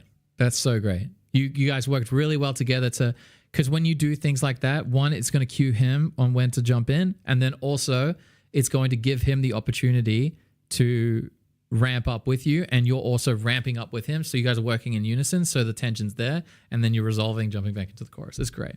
I like it. Do that every time. Crush it. You're not going to nail it every time. There's times, honestly, I need to see if there's a video of it from the last show that we did.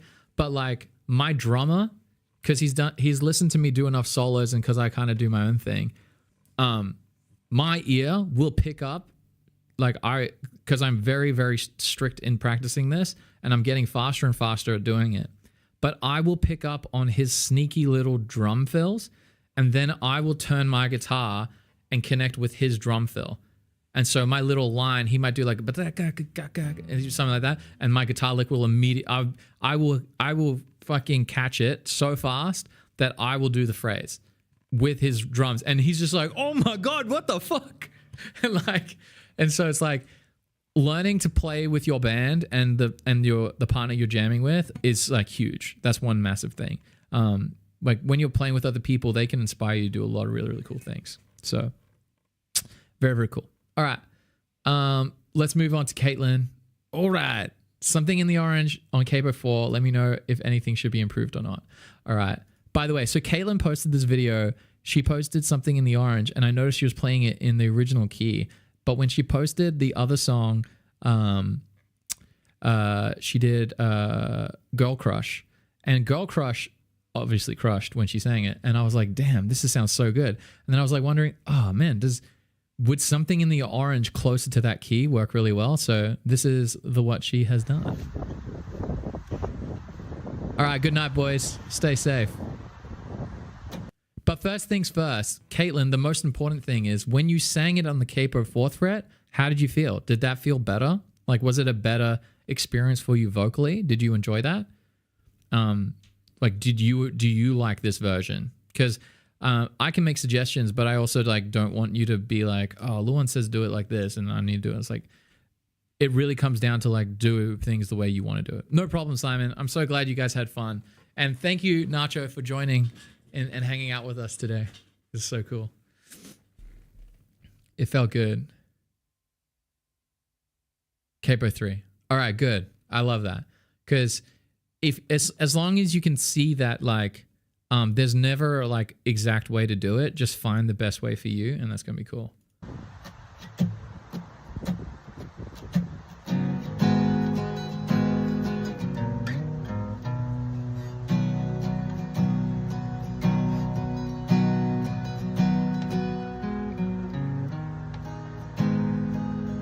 And now you don't have your dog like mauling you, mauling you with its tongue. That was the cutest thing ever.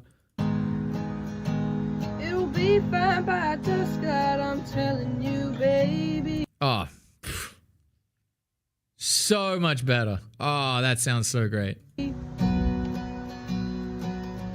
things eat at your bones and drive your mind crazy.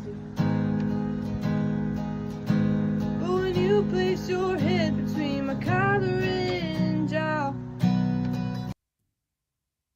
So great, Caitlin. I'm like, and you can see that if you're not trying to focus on getting the note, because when you're playing in a key that's not super comfortable for you, you're not going to be focusing. You're going to focus a lot on the notes, but that is like so clean, so clean. Like the vocal rhythm practice that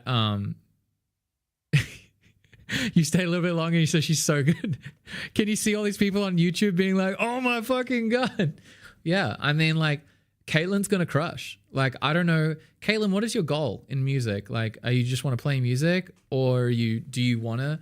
Like, I mean, you can keep your things to yourself around your family and friends, but there is no dumb goal here.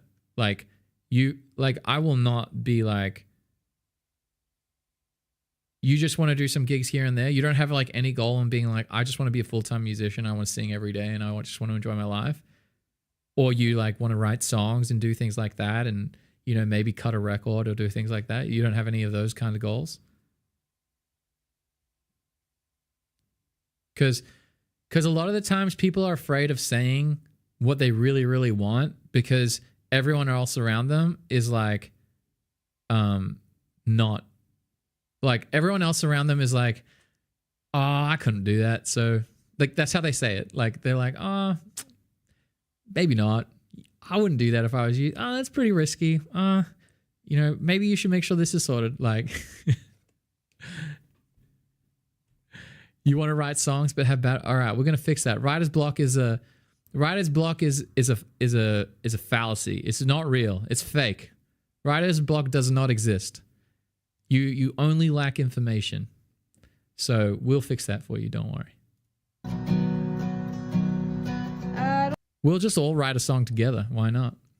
I'm telling you guys, I'm almost there. Like, we did I'll finish this one, and Osman has been so patient. So maybe I'll finish this. We'll finish Caitlin's one, and then we'll do Osman, and then I'll tell you what's been going on in my life and what the plans are, and then we'll don't worry, it's gonna happen. These songwriting's happening soon. Dave, what's up? I don't know much, but there's no way at all. And I'm damned if I do, and I'm damned if I don't. 'Cause if I say I miss you, I know that you won't.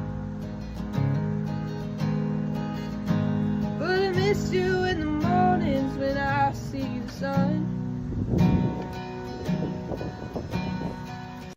You're naturally doing things that I was about to cue you in.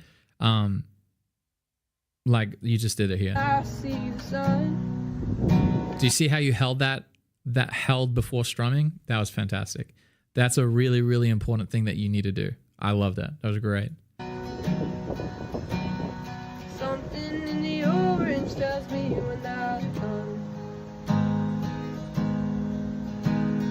To you, I'm just a man. To me, you're all I am. Where the hell am I supposed to go?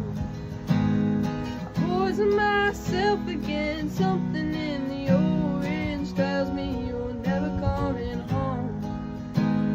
If you leave today, I'll just stare at the way orange touches all things around. The grass, trees, and dew, how I just hate you. Please turn those headlights around. I need to hear you say you've been waiting all night.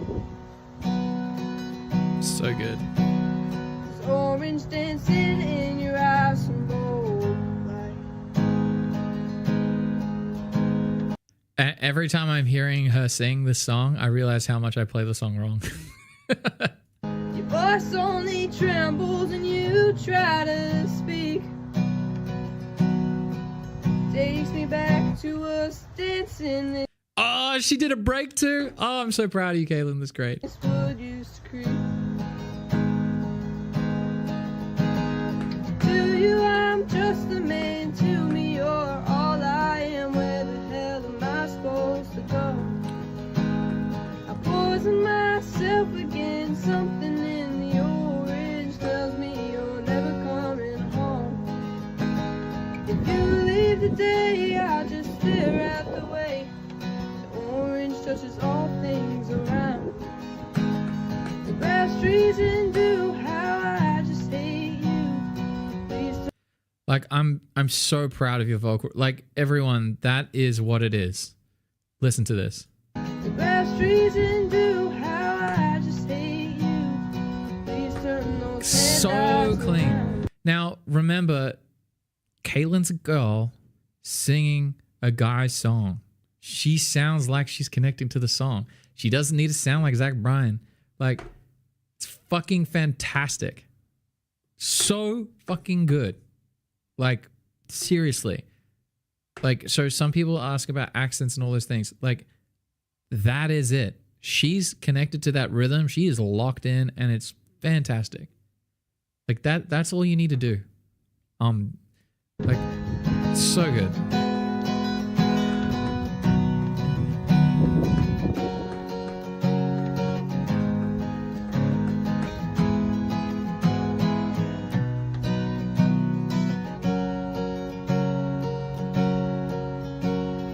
To you, I'm just a man. To me, you're all I am. Where the hell am I supposed to go?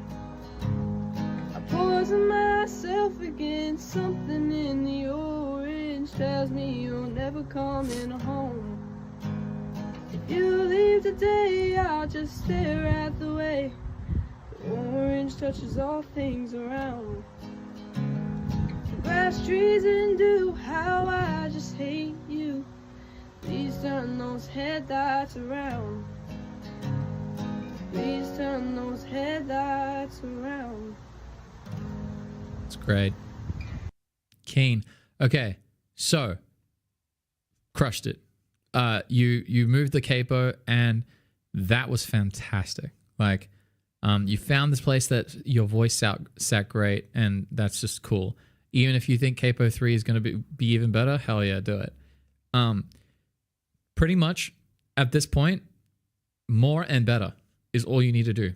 Do more of the things that are working really, really well, and keep getting better at them, and you're just going to crush.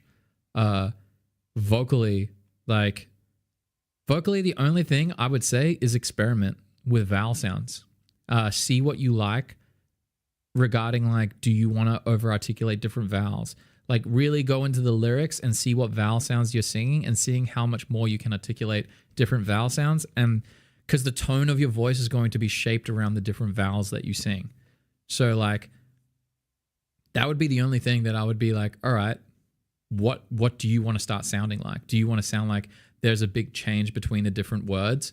The less movement that you have with your voice over different vowels, the less...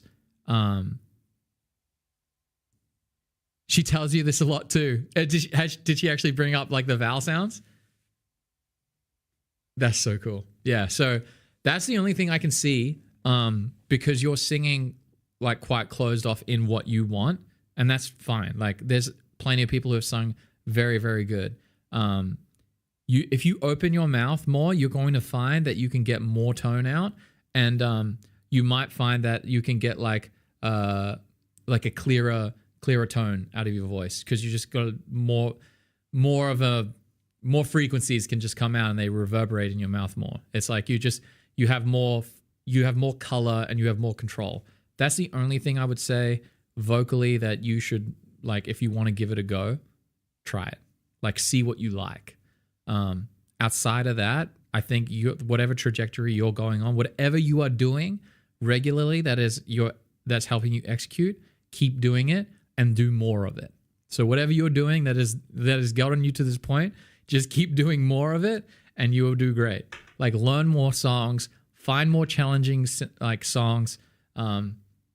Like a lot of these, like when you look at great vocalists, like they sing so much different kinds of music. Like Post Malone was a pop dude, but he was singing country music, rap music, Fly Me to the Moon, all those things. Like there's so much music that he knew before he became a pop guy. Then when he became a pop guy, it was like he just had this bank of stuff that were really, really good. And now he's moving to country, which is awesome.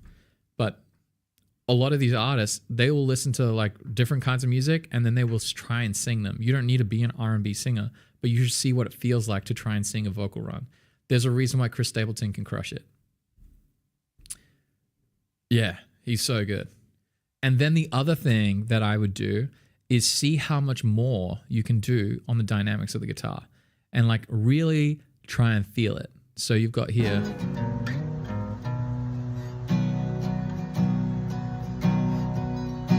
I would add palm muting.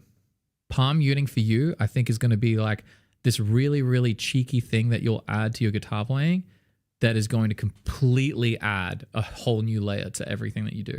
So if you're on capo 4th fret, I think I actually play the whole song wrong.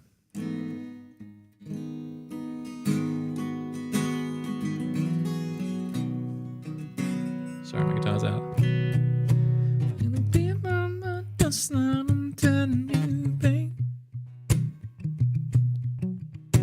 These things that you're not drive, you're not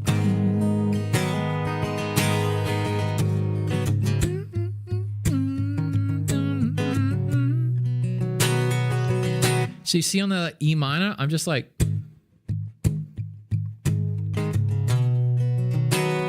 and then I'm opening it up. I'm closing and then opening, closing and then opening. And this is going to create like this feel underneath your singing, which is going to be really, really great. You're going to create like this dynamic flow because you don't have a band. You don't have like a whole recording behind you. And what you want to do is you want to make sure that first chorus sounds huge.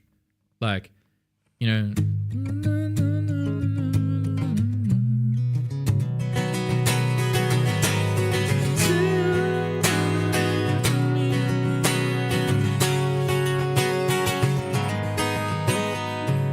So if you're sitting there,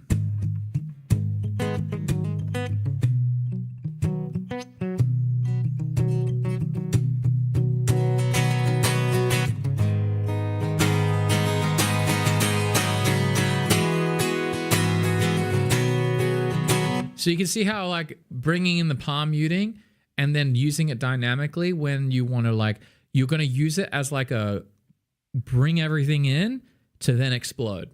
In, explode. And so that's how you want to work it. Tension resolution. That's going to create motion in your playing is going to be like super, super cool in your guitar playing. I reckon if you did that, that would be like straight up game changer. Like that's palm muting is going to be like that's like the straight up going to just change your game. And then the other one that you can do is taking off chords, because I noticed that you do like to bring out a lot of full strumming. But if you're doing the, like you say you get to the second verse, you can bring it down even more. And don't need trembles when you try to speak. I'm down there, don't need what you say.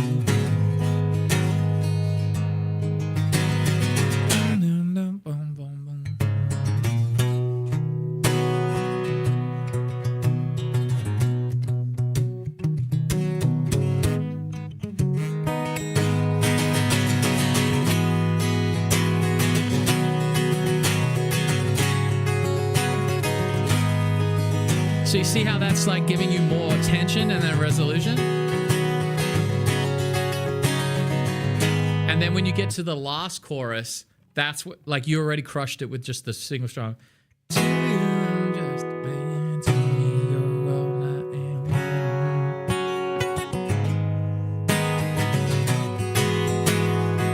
Like that was fantastic. So pretty much just either taking out notes. So like only articulating bass strings, so like 2 or 3 strings, like your E and your A string, they're great. And then just finding the cadence that works. So like isolating it, so do like a couple of bass strings, then high strings, bass strings, then high strings. Not doing the whole strum, so you like splitting it up is going to be great. And then also doing the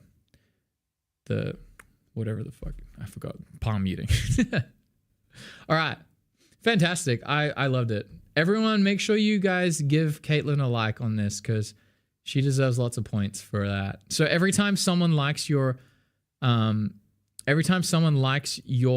you get a point. And I believe August has begun. So we're on the 2nd of August. So 30 days from now, let me just check it. So 7, 14, what's 21, 28, 29, 30. Yeah. Okay, so Monday the 2nd of September. Oh, no, we're not. So tomorrow it starts. The 30-day cycle. So on the 2nd of September. So tomorrow, every post you guys make, you get on the leaderboard. So, all right. Let's go to... and every time you get people like your posts or like your comments, you get points and you level up. So you see Osman's level 1 right now. Once people like more of his stuff, he gets 2 points. He'll hit level 2. And you can see how the boys here, they've been posting quite a lot. So Luke's about to hit level 5, crushing it. Look at Luke go, man. What level is Simon at? Ooh, level 4. Lock in. Yeah, so pretty much from tomorrow, every 30 days. So every month I'm giving away 3 coaching calls. So the top 3 point earners every month can win a free coaching call. Otherwise, for anyone else, they have to buy it. So, yeah. All right. Our last Feedback Friday person, Osman. Is it Osman? It sounds like you're Turkish. Poland. Nice. All right. Hello, first interaction with the community. Well, thank you so much for interacting with the community. Oh, you are Turkish. What up? That's so cool. Neredesin. You know, I need to learn. You're from Turkey, but you study in Poland. Oh, very nice, very nice. Yeah, I need to learn some Tarkan. I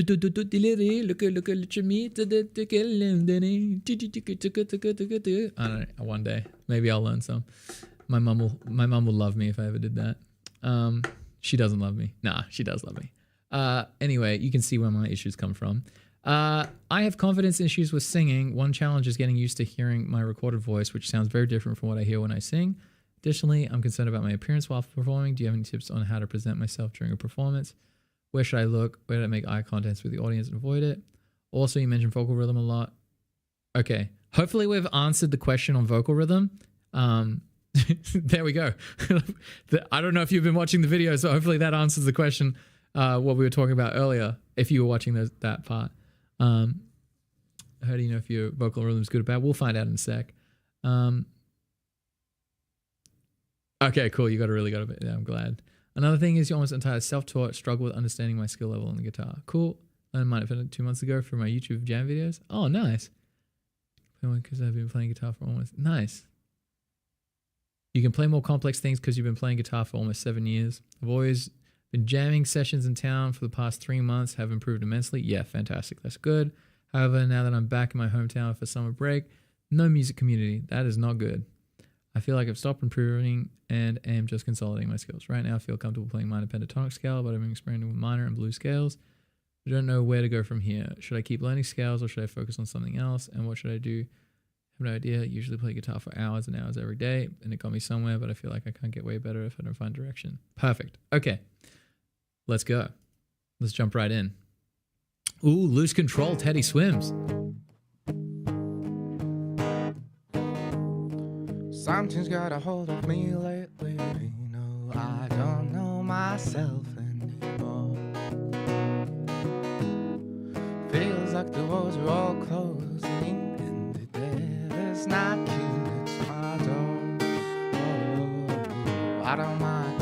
How many times did I tell you I'm no good at being alone? Yeah, it's taking a toll on me. Trying my best to keep from tearing the skin of my bones. Don't you know I lose control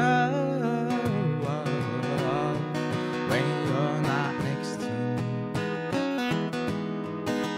Nice. I'm falling apart in front of you, can't you see?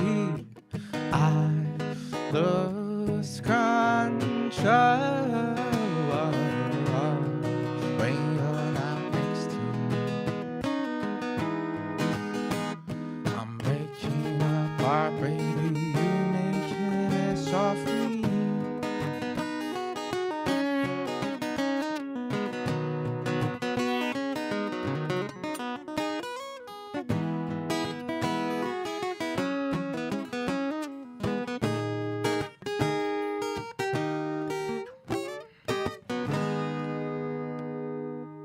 Cool.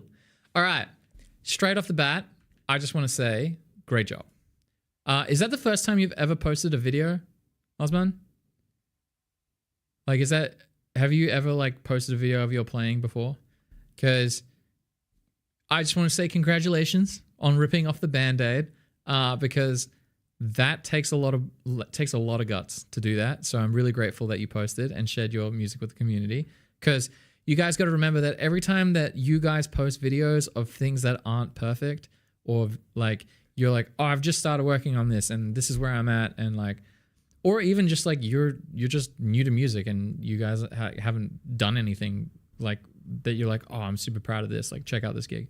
Like that shit inspires other people to try. Like you got to understand, like it's so important.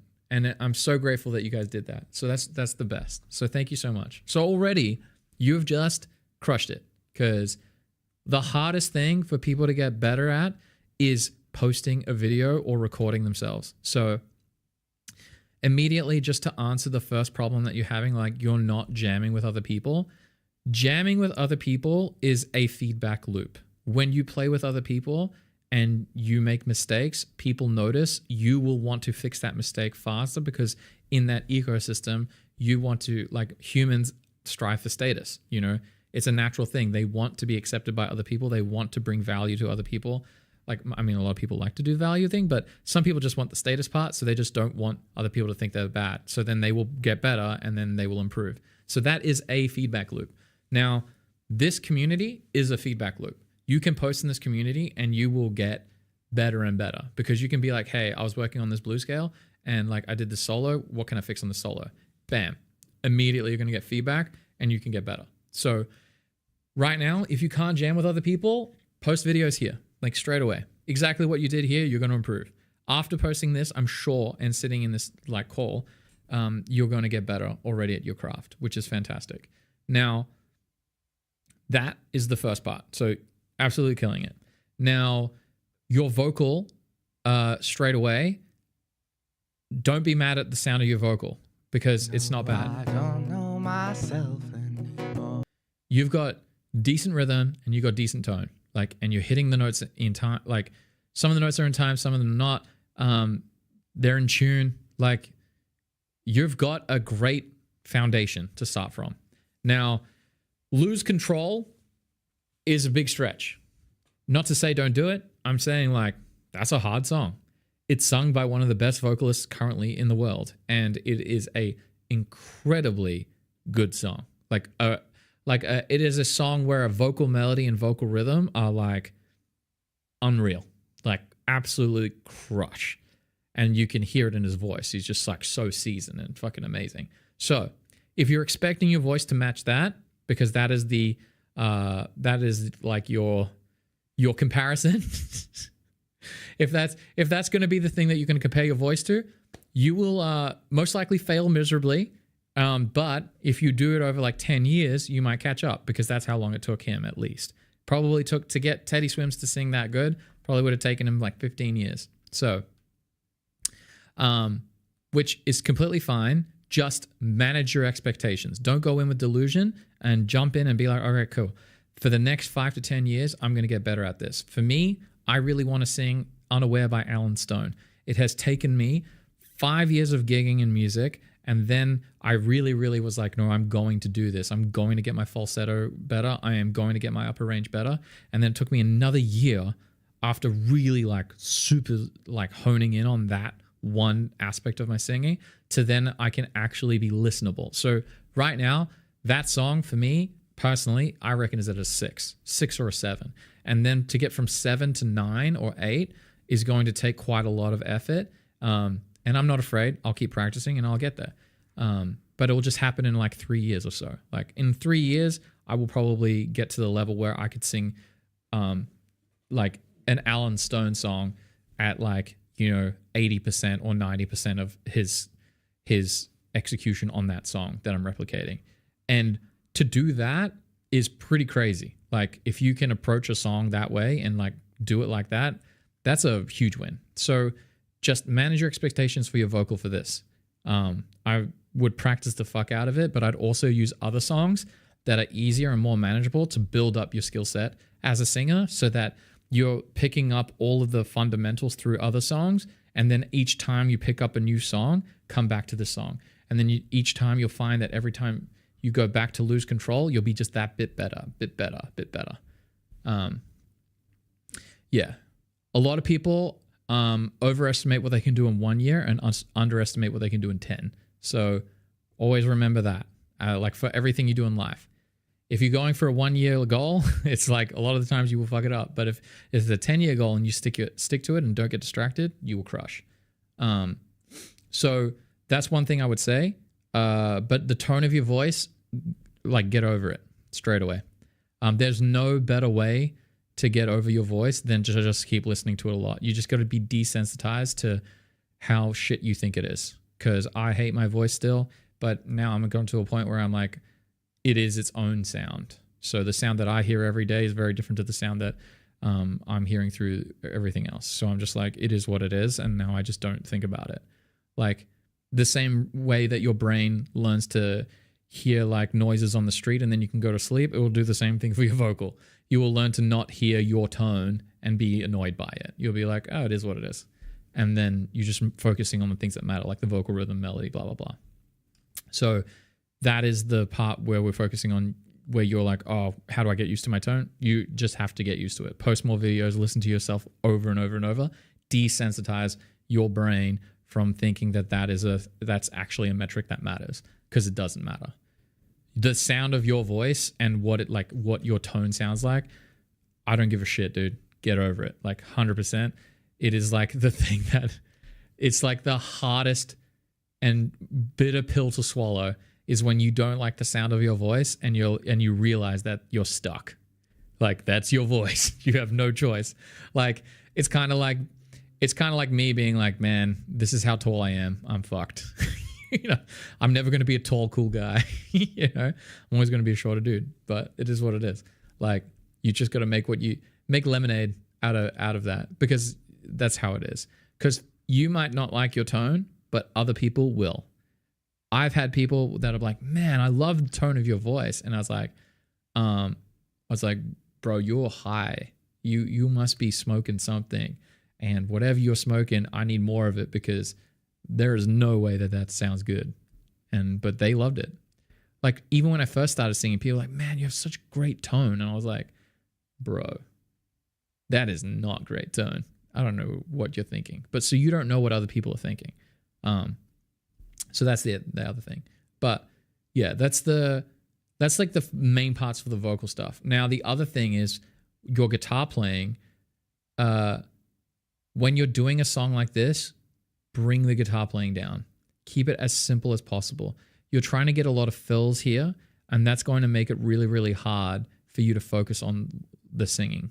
So if you're not a super confident singer and you're not like a killer guitarist, then what you want to do is you want to pick the thing that matters the most. And I always will favor vocal. Vocal is the most important part every single time.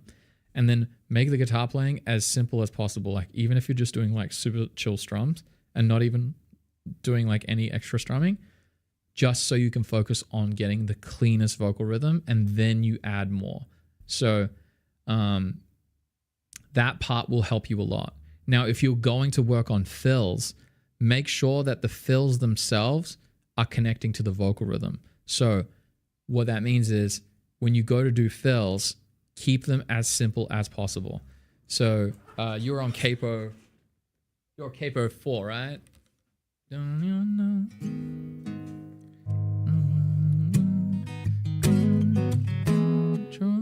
What's it? How's the song? Don't you know me lately? No, I don't know love anymore.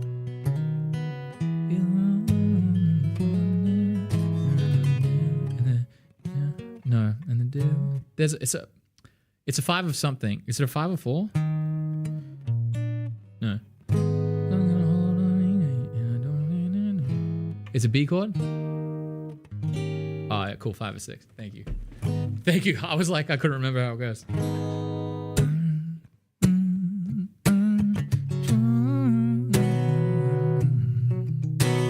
So if I was doing it, I'd be super chill. Something's got a hold of me lately. No, I don't do myself anymore. Feels like the walls are all closing in, and the devil's knocking at my door.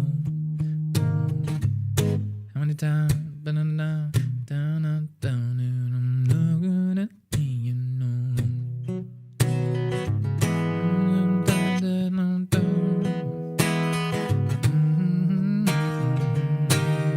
Don't you know I lose control?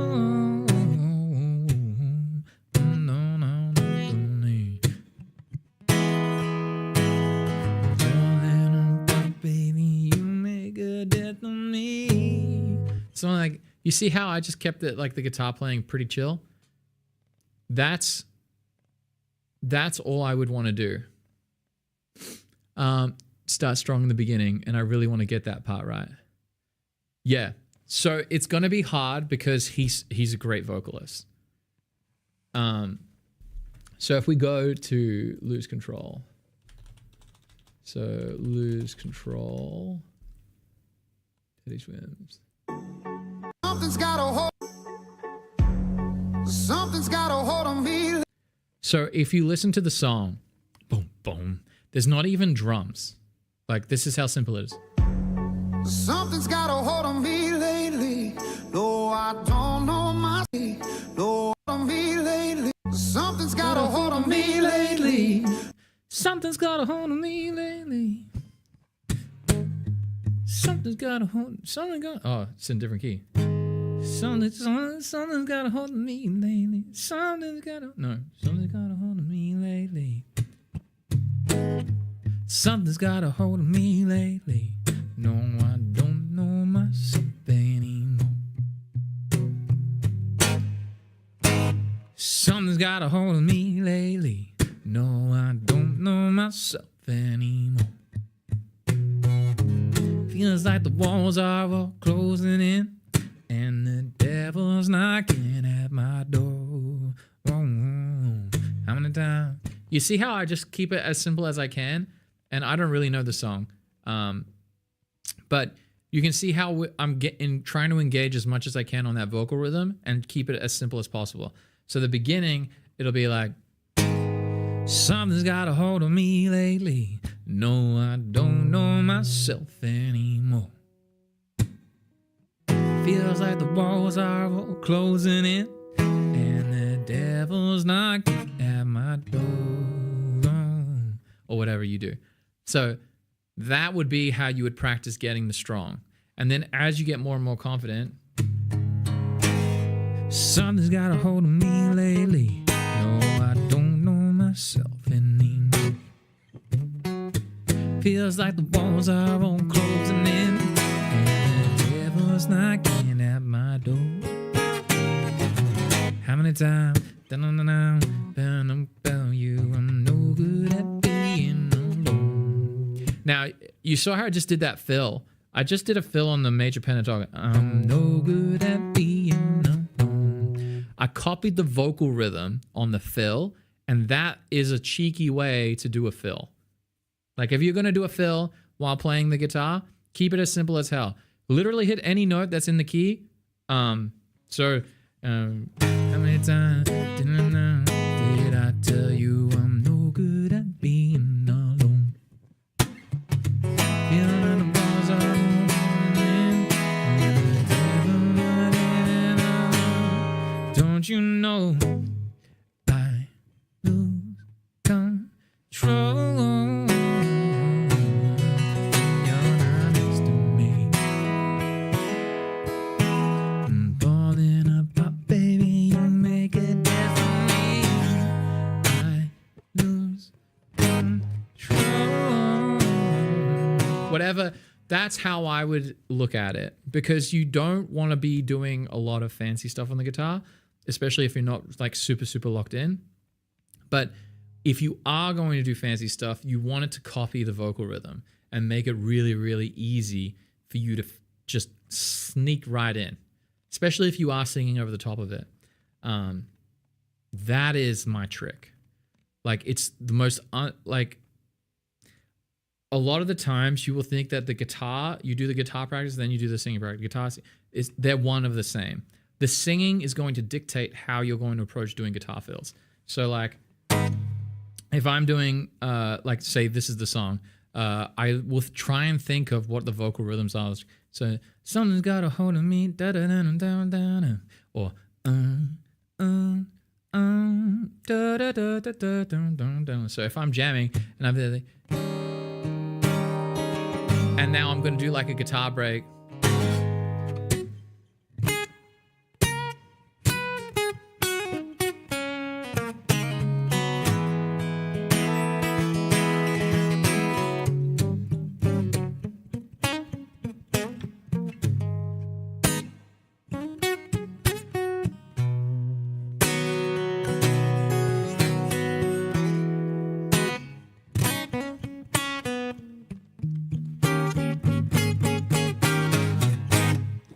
So, did you see how I just did that fill then?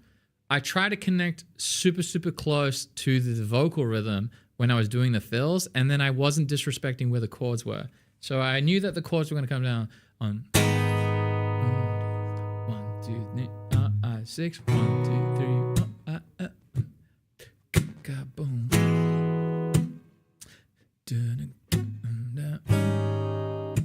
And that's where I've got my space. So I come in the...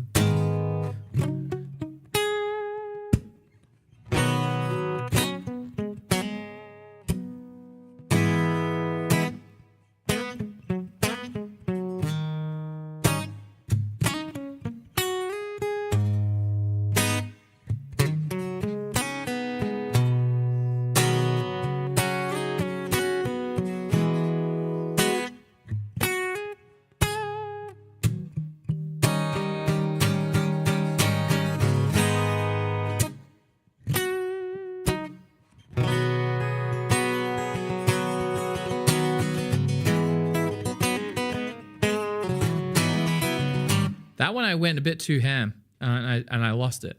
Did you feel how I lost that just then? That's because I didn't respect where the chord changes were. So at the beginning, you want to jump in, keep it super, super simple. And then if you can keep the groove fitting in very, very simply, then you're going to get it. And then from there, you start to add a bit more. But you always want to go like, where is the downbeat? And practice to get in the downbeat. And start very simple. So like...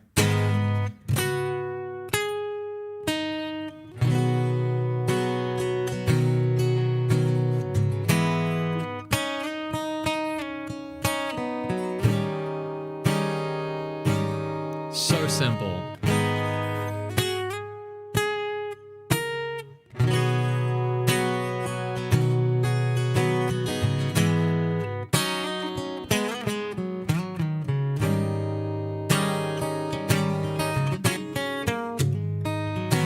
Already, I know that your hands could handle it because from listening to what you did, you already have a bit of experience moving around the fretboard. So right now, I think what you're stuck in is you might have like a lot of like technique that you've built up or songs that you've learned or things like that.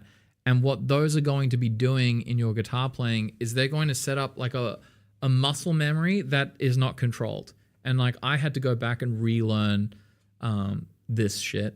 And it looks like you're going to have to do the same thing I did. But the sooner that you figure it out, the better. Which is just learn how to play in time and get whatever melodic ideas that you want to do as fills super in time, and then you will embellish it. And that's how you do it every single time. But that's what I would do straight away. Like all those different tips that I was saying, like if you apply like one of them right away, and like honest to God, just the singing and keeping the guitars as simple as possible while you sing, bro, that's going to be a huge level up for your playing. Like you do that for every single song that you do. Oh man, you just come back after a week or two and let me know. And I'm telling you, you're going to improve. If you can apply all of these things, amazing. I'm trying to give you as much things that you can like take home. But really when you're taking on these things, you don't have to go super, super crazy on it. Just be chill. Like pick one and do that. Be like, Luan said I should focus more on my vocal rhythm. I'm gonna do that. Luan said be more simple in my guitar playing. I'm gonna try that out. And like at different times do that. Now, the last thing that I want to touch on is you did mention here about the pentatonic scale. The goal of scales is you need to learn the scales, but you don't need to practice the scales. The only time you practiced the alphabet was when you were a kid. And then once you learned the alphabet, I don't see any adults going back going A, B, C, D, E, F, G, H, I, J, K. Okay, cool. I know how to do my alphabet. All right, cool. Now I can start going, I can write this email. Like, do any of you practice the alphabet before you go to write an email, write an essay, do anything that you do in your day-to-day life, write a text? Do any of you practice that? I just need to make sure I rule out that there's not people in the room that practice their ABCs before they do their work for the day.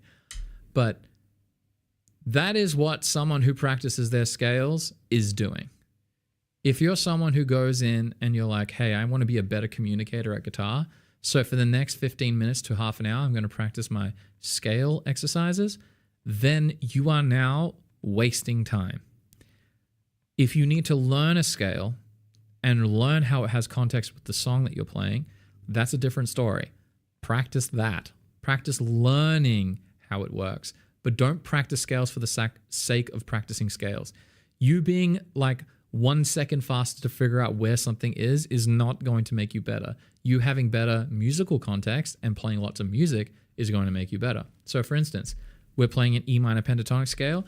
This is what I would encourage you to practice in this song. So you know, from what I'm seeing in your playing, you must know where an E minor pentatonic is, which is...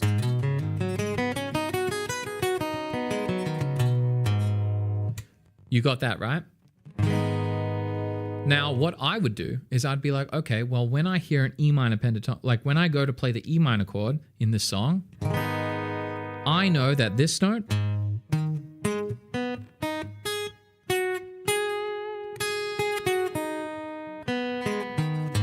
those notes there, they're all the notes that are working on the E minor chord. So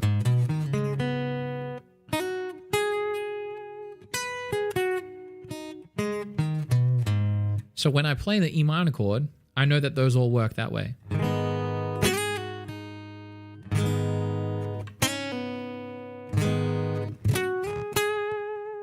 So you can see when I hear an E minor chord and I play the E minor those notes in the E minor pentatonic, I'm getting very, very close to what the right notes over that chord work. Now the next chord is a G. So now I've got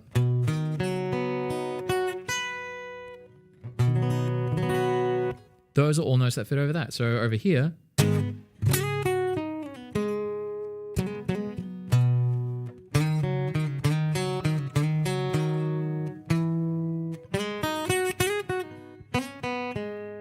now here, this is a note that we don't hear. It's a 5 of 6, so it's right down here. This is a very, very cheeky note. So now I know that if I hit this chord here, I can get a really, really cool.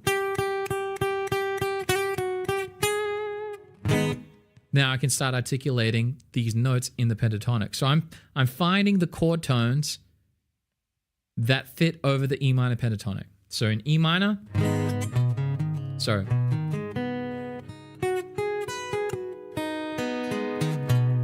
And then over the G.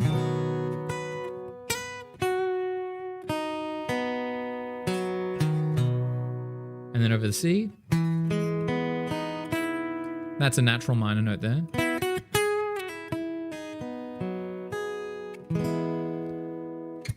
And then this one here. Over the B7.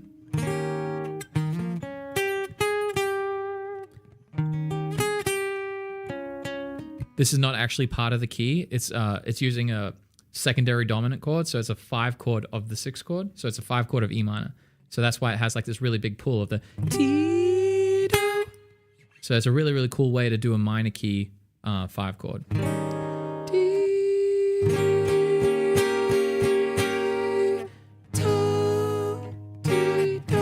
So that is what I call learning your scale. Then now you come into the song and then you'd spend that like 10, 15, 30 minutes, whatever time it takes you to get connected to those chords and the scale. That's practice. Practicing the scale and going, all right, cool, I did my scale. And now I'm going to go, all right, now I'm going to do this shape. That does literally nothing. Literally nothing. And so that is what that's what I mean. Like you're just practicing ABCs at that point. So I could give you every mode, every scale, blah, blah, blah. None of it would matter if you didn't apply it musically. So now if we jump into the song and I go,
and then you're the...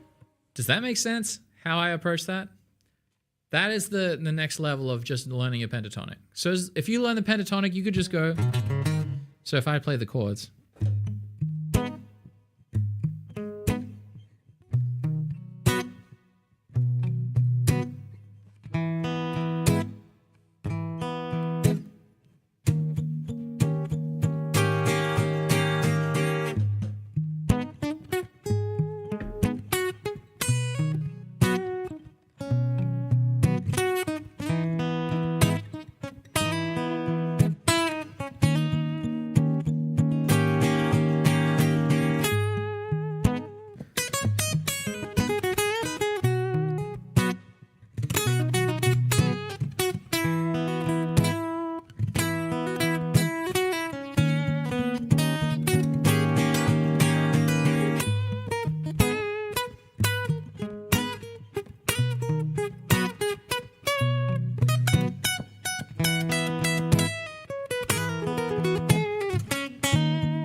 I missed it. Damn, I was gonna do something cool.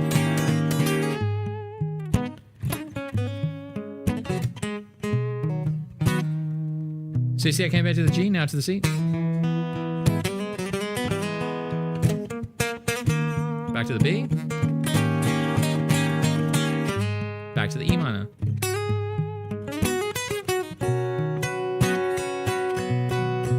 Back to the C.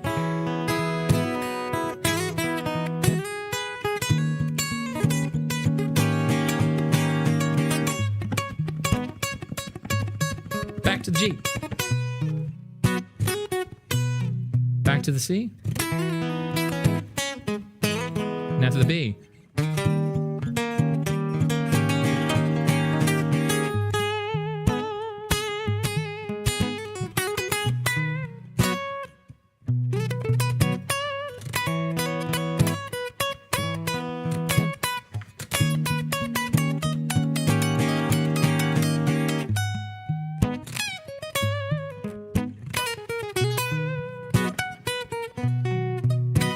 Anyway, you see what I mean? Where I don't know if you can see what I mean, but basically I'm jamming on the minor pentatonic, but then I train when I practice, I'm learning where the chords are fitting over the pentatonic. Then I go back and I improvise, and then I just pay more attention. So you don't have to sit at the beginning. You can be like, okay, I'm going to play every chord, like every E minor chord, I'm going to play over the E minor, and every G chord, I'm going to play over the G minor, over the G, every C, whatever. So I will show you the first step. So we just went through the whole process of the improvisation part. Now I'm going to show you like, this is how I would apply it as an exercise. So I'd be like, all right, I'm going to play only the chord tones to get a vibe. And then I'll show you the next step. So this is the first, like after you've done the practice and you've learnt where everything fits over the chord tones and the E minor pentatonic scale or whatever scale you're playing over. E minor. G. Now to the C. And then the B. Back to E minor. Now to my G. Now to the C.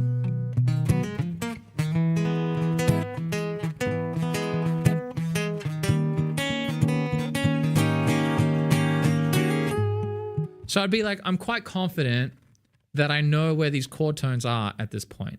Now, once you do that, you can see it kind of feels a bit robotic because I am intentionally trying to connect to those chord tones. Now, the next step after that is like, okay, forget that shit. Start doing your thing.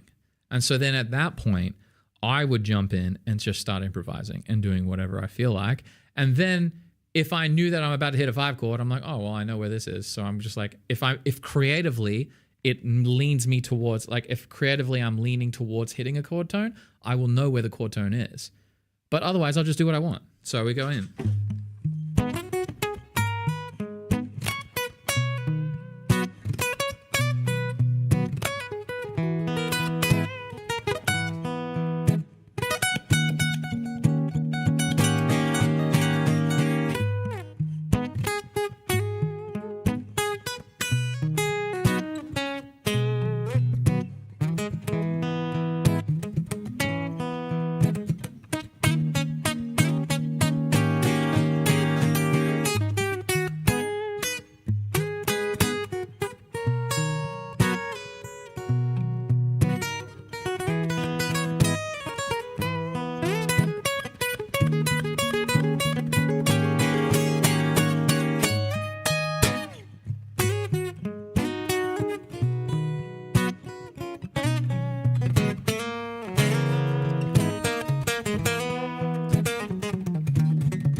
Or whatever.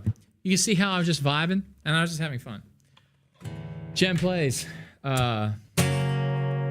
Never gonna give you up, never gonna let you down, never gonna run around and desert you, never gonna say goodbye, never gonna tell a lie, never gonna turn around and hurt you. It's so, so bad. Hey, Jem, I expect you this is crazy, but here's my number. So call Jen maybe. Anyway, fucking whatever. Sorry. Yeah.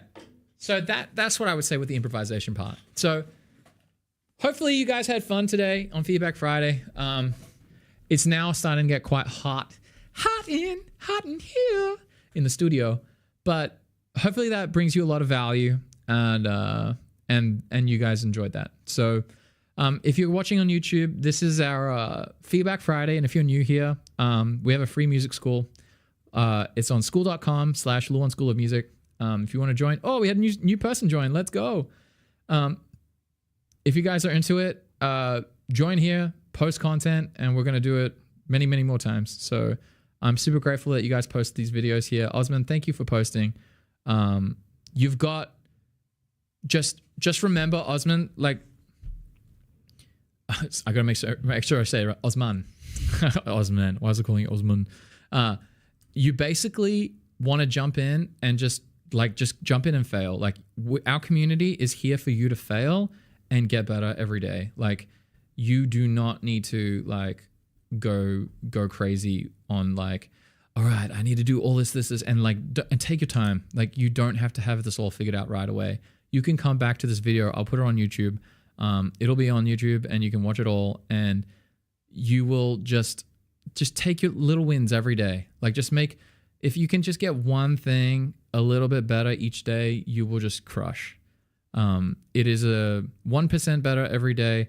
And if you're posting videos of yourself and you're getting into the loop back of like, oh man, I'm going to post a video in the school community, I want to make sure it's good. You're going to be watching videos of yourself and naturally assessing what you do. And that's going to improve you as well. And then you have us who are going to pick out the things that will help you improve. So like, just get in there, have fun, and just keep getting better, man. It's like, everyone is at different levels in their journey, and like, there's no right way to do it, but the number one best way to do it is do it every day. If you do it every day and improve every day, I can't tell you you're going to sound like Teddy Swims. Like, there is a reality, Osman, that you can sound like Teddy Swims. I'm like, that is a truth, guaranteed. Like, in case anyone's wondering, you can literally do whatever it is that you want to do when it comes to music or pretty much your life. It just requires skills. And all you have to do is practice and hone those skills and make sure that you're always on the right path to get the skills. Now, does it mean that it's going to take you 3 years, like some people might take, or is it going to take you 10 years or 30 years? I don't know. The only thing that is going to be the variable between whether you get good fast or not is how fast do you respond to feedback, and how fast do you learn, really, and how fast can you pick up skills that are really painful. Like, there are so many skills that are so annoying for me to do. Like, just recently, I had to hire someone. I had to break down exactly my process of how I do my business. And I was like, fuck, man. Like, I'm not good at that skill, but I worked really, really hard at it, and then I got it done. And now I'm like, great. I feel like each day I'm getting better at delegating. I'm getting better at explaining things. So like, that is how it goes. Oh, I thought I broke something, but we're all good. But yeah. So you just want to go in and do that with your own playing, and just make sure that you realize that, hey, there is a long road for you to get better. But the cool thing is there is no shortage of things that you can do to get better, which is so cool. Like, it would be such a fun, it's a fun feeling, because when you're practicing and you're struggling with practice, it's nice to have multiple things to bounce between, as long as it's still connecting to the same thing, which is music. So if you're like, one day you're not feeling it on the guitar, well, then practice your vocal rhythm. That's going to improve your guitar playing anyway. If you're struggling with X, you can move to another thing. You can just pivot and keep the music fresh, keep the learning fresh. So you're always learning, always improving. The really hard part is when you're like, oh shit, there's like, you get to a level where it's like, okay, well, in order for me to improve, I really need to just do like mad hours of this one thing. And that's not a fun place to be. That is like That's where I'm kind of at for a couple of things. The one thing that I'm not at that place right now is songwriting. So once I get into songwriting, it would be really cool because I'm just throwing shit at the wall. But right now, like the biggest levers for me to pull to make my stuff successful is recording tutorial content and learning to sing more songs. Like those are the two things that are like gigantic pillars, like levers that I can pull that will make my brand grow and I will do really, really well. But that means I have to sit down and learn lots of songs. I have to learn like another 100 songs. And like, that's not fun for me. I genuinely don't enjoy learning songs. Like learning a song is not fun for me. Memorizing lyrics is not fun for me. But I'm like, all right, this is going to get me a little bit better. So then I just do it. And I'm like, all right, if I can just get through this one song, then I'll get to the next one. And then you just get better at doing the painful processes. So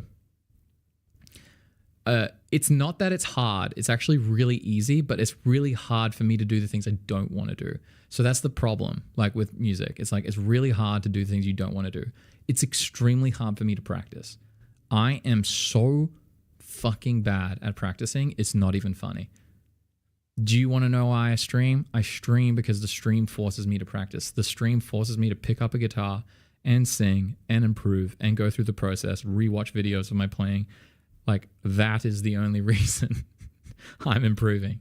But I haven't been able to stream for the past like week and a half. I have a guitar in my home. I haven't picked it up once. Not once. I haven't sung once. So like, you know, that is a reality that we all face. So if you think like, oh, Luan's out there practicing all that, it's like, no, I'm not. You want to know when I practice? When I fucking turn on the stream. That's the only time I practice. So it's like, I've just got to keep, I struggle so hard to be accountable to myself. So the only way I found that I could only be accountable when I was accountable to others. So that's the only way I get better. I go up and stream and I have to perform for you guys. So there will be days where like I'll be able to do 6-hour streams when this is my full-time gig, and like that'll be me practicing for 6 hours. Yeah, exactly. So that's how I do that. Go on Thunder Mountain. How do I go about learning new songs? Thunder, are you like learning to sing and play new songs? Because like playing the guitar parts of songs, it takes me 2 seconds because I've practiced a lot of guitar. But we have a free music school. It's school.com/Luan School of Music. The link's in my bio if you're on TikTok. But if you go here, I have a course here, how to sing and play guitar, how to sing while playing guitar. Pretty much just follow this process of best way to practice a vocal part, then go listenable, confident, arrangement, and mastery. That I literally have a course on exactly how I learn songs. This is exactly it. I go in, I learn the vocal part. Usually I will learn like the melody and the vocal rhythm very clear, and then I have to memorize lyrics. Then the next stage is like, I just want to get the guitar in time with the vocal. So I just want to get like basic guitar strums in like the chord changes in time with the vocal. Then the next stage will be like, I'm going to start building up rhythms. And then after that, I'm going to work on the arrangement on like, how do I want to build up all the sections to make it really engaging and respecting the vocal. And then mastery is where you start learning multiple songs and then taking your inspiration from different songs and then keep it coming back to the song that you want to improve, and you chip away at it through time. So that's the best way I would approach learning how to sing. That's exactly how I learn how to sing and play songs. There's no like magic pill. It's just like, it's hard work and putting in a lot of hours, and that's how you do it. Obviously there's different stages. Like majority of people just hit the place where they're kind of listenable, and that's it. How long does it take me to learn and memorize a song like Lose Control? I mean, it will probably take me like 4 or 5 hours minimum, I would say, to memorize it. But then what will happen is if I memorize the song, I will come back to the song and then I'll have to pick out the mistakes that I've been making. So then once I get it to a place where I'm quite confident on the vibe, then I would have to go back and do it. But Osman, I'm pretty sure there's a clip on my YouTube channel Where we at? The one. Where you at? Why can't I go to my channel, bro? Why you not going to my channel? Oh, you watched it? All right, cool.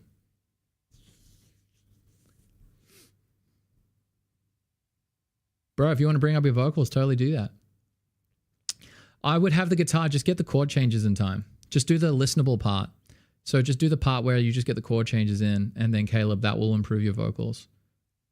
I reckon that would be a great stat. Yeah, man, do it for next Friday. I don't know how it's all going to go down, but yeah, so right now I'm in the studio, and that's lucky because my daughter's at daycare. So Tuesday, Wednesday, Friday are the days my daughter's in daycare. So when baby boy arrives, we will most likely see how it works. But if we can get someone to stay at home and look after Monday and Thursday, then I will come in Monday through Friday and stream.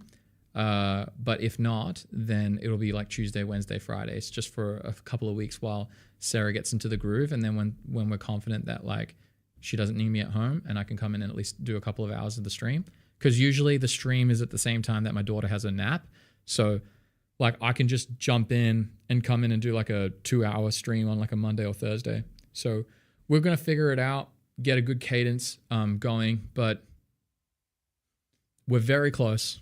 I made some big changes in the business, which is the thing that has allowed us to do this with my gigging side, because I'm a full-time musician, I play on the weekends. So we've done some changes there, and like the pricing structure means that if I can get like 1 gig a weekend, like 1 show a weekend, and average that, so like 50 shows a year, that will get me enough money so that I can just do this Monday through Friday till this can make enough money to replace that.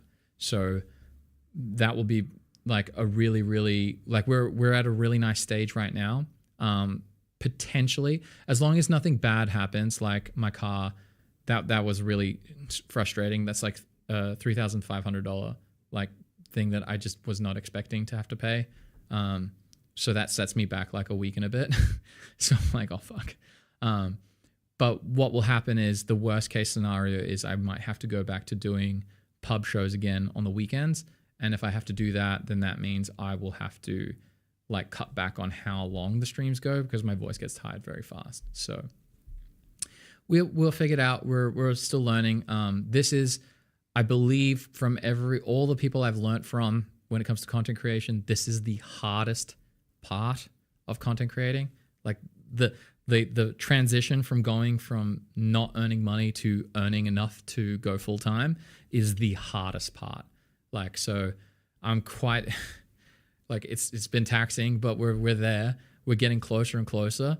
But once I can pull that off, like then we're like off to the races. Like once this sustains my life, then I'm like, hell yeah, because then all I can do is just put more into it, and then it just keeps growing. So like it's getting to that point that's really hard. So for any of you who are thinking of content creating and doing things like that, don't give up. Just give up after you have like set an unrealistic goal. Not unrealistic, but for me, I was like 1,000 streams. I have 1,000 streams to assess whether or not I suck, and this is never going to happen. So till we hit 1,000, I'm not giving up. So we're at 186, and since doing that, we've got a YouTube partner. You know, Twitch is working, Kick we're getting money from. Like we've built the school really, really well. Eventually, some people will buy coaching calls. All that stuff will compound, and then like hopefully this will like grow into a business that can sustain, that I can give more. And you know, like we have 4 people who posted in today's Feedback Friday. Like that's more than the very first one. So I'm like so impressed with you guys, and I think it's just going to keep improving and getting better and better and better and better. So I'm super grateful.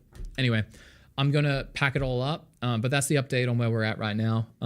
So the next few weeks is going to be dicey on whether I'm available a lot, but when I am, I will be here. And when I'm not, I will just be focusing on family and then hopefully editing content for you guys. Anyway, I'm going to turn it off.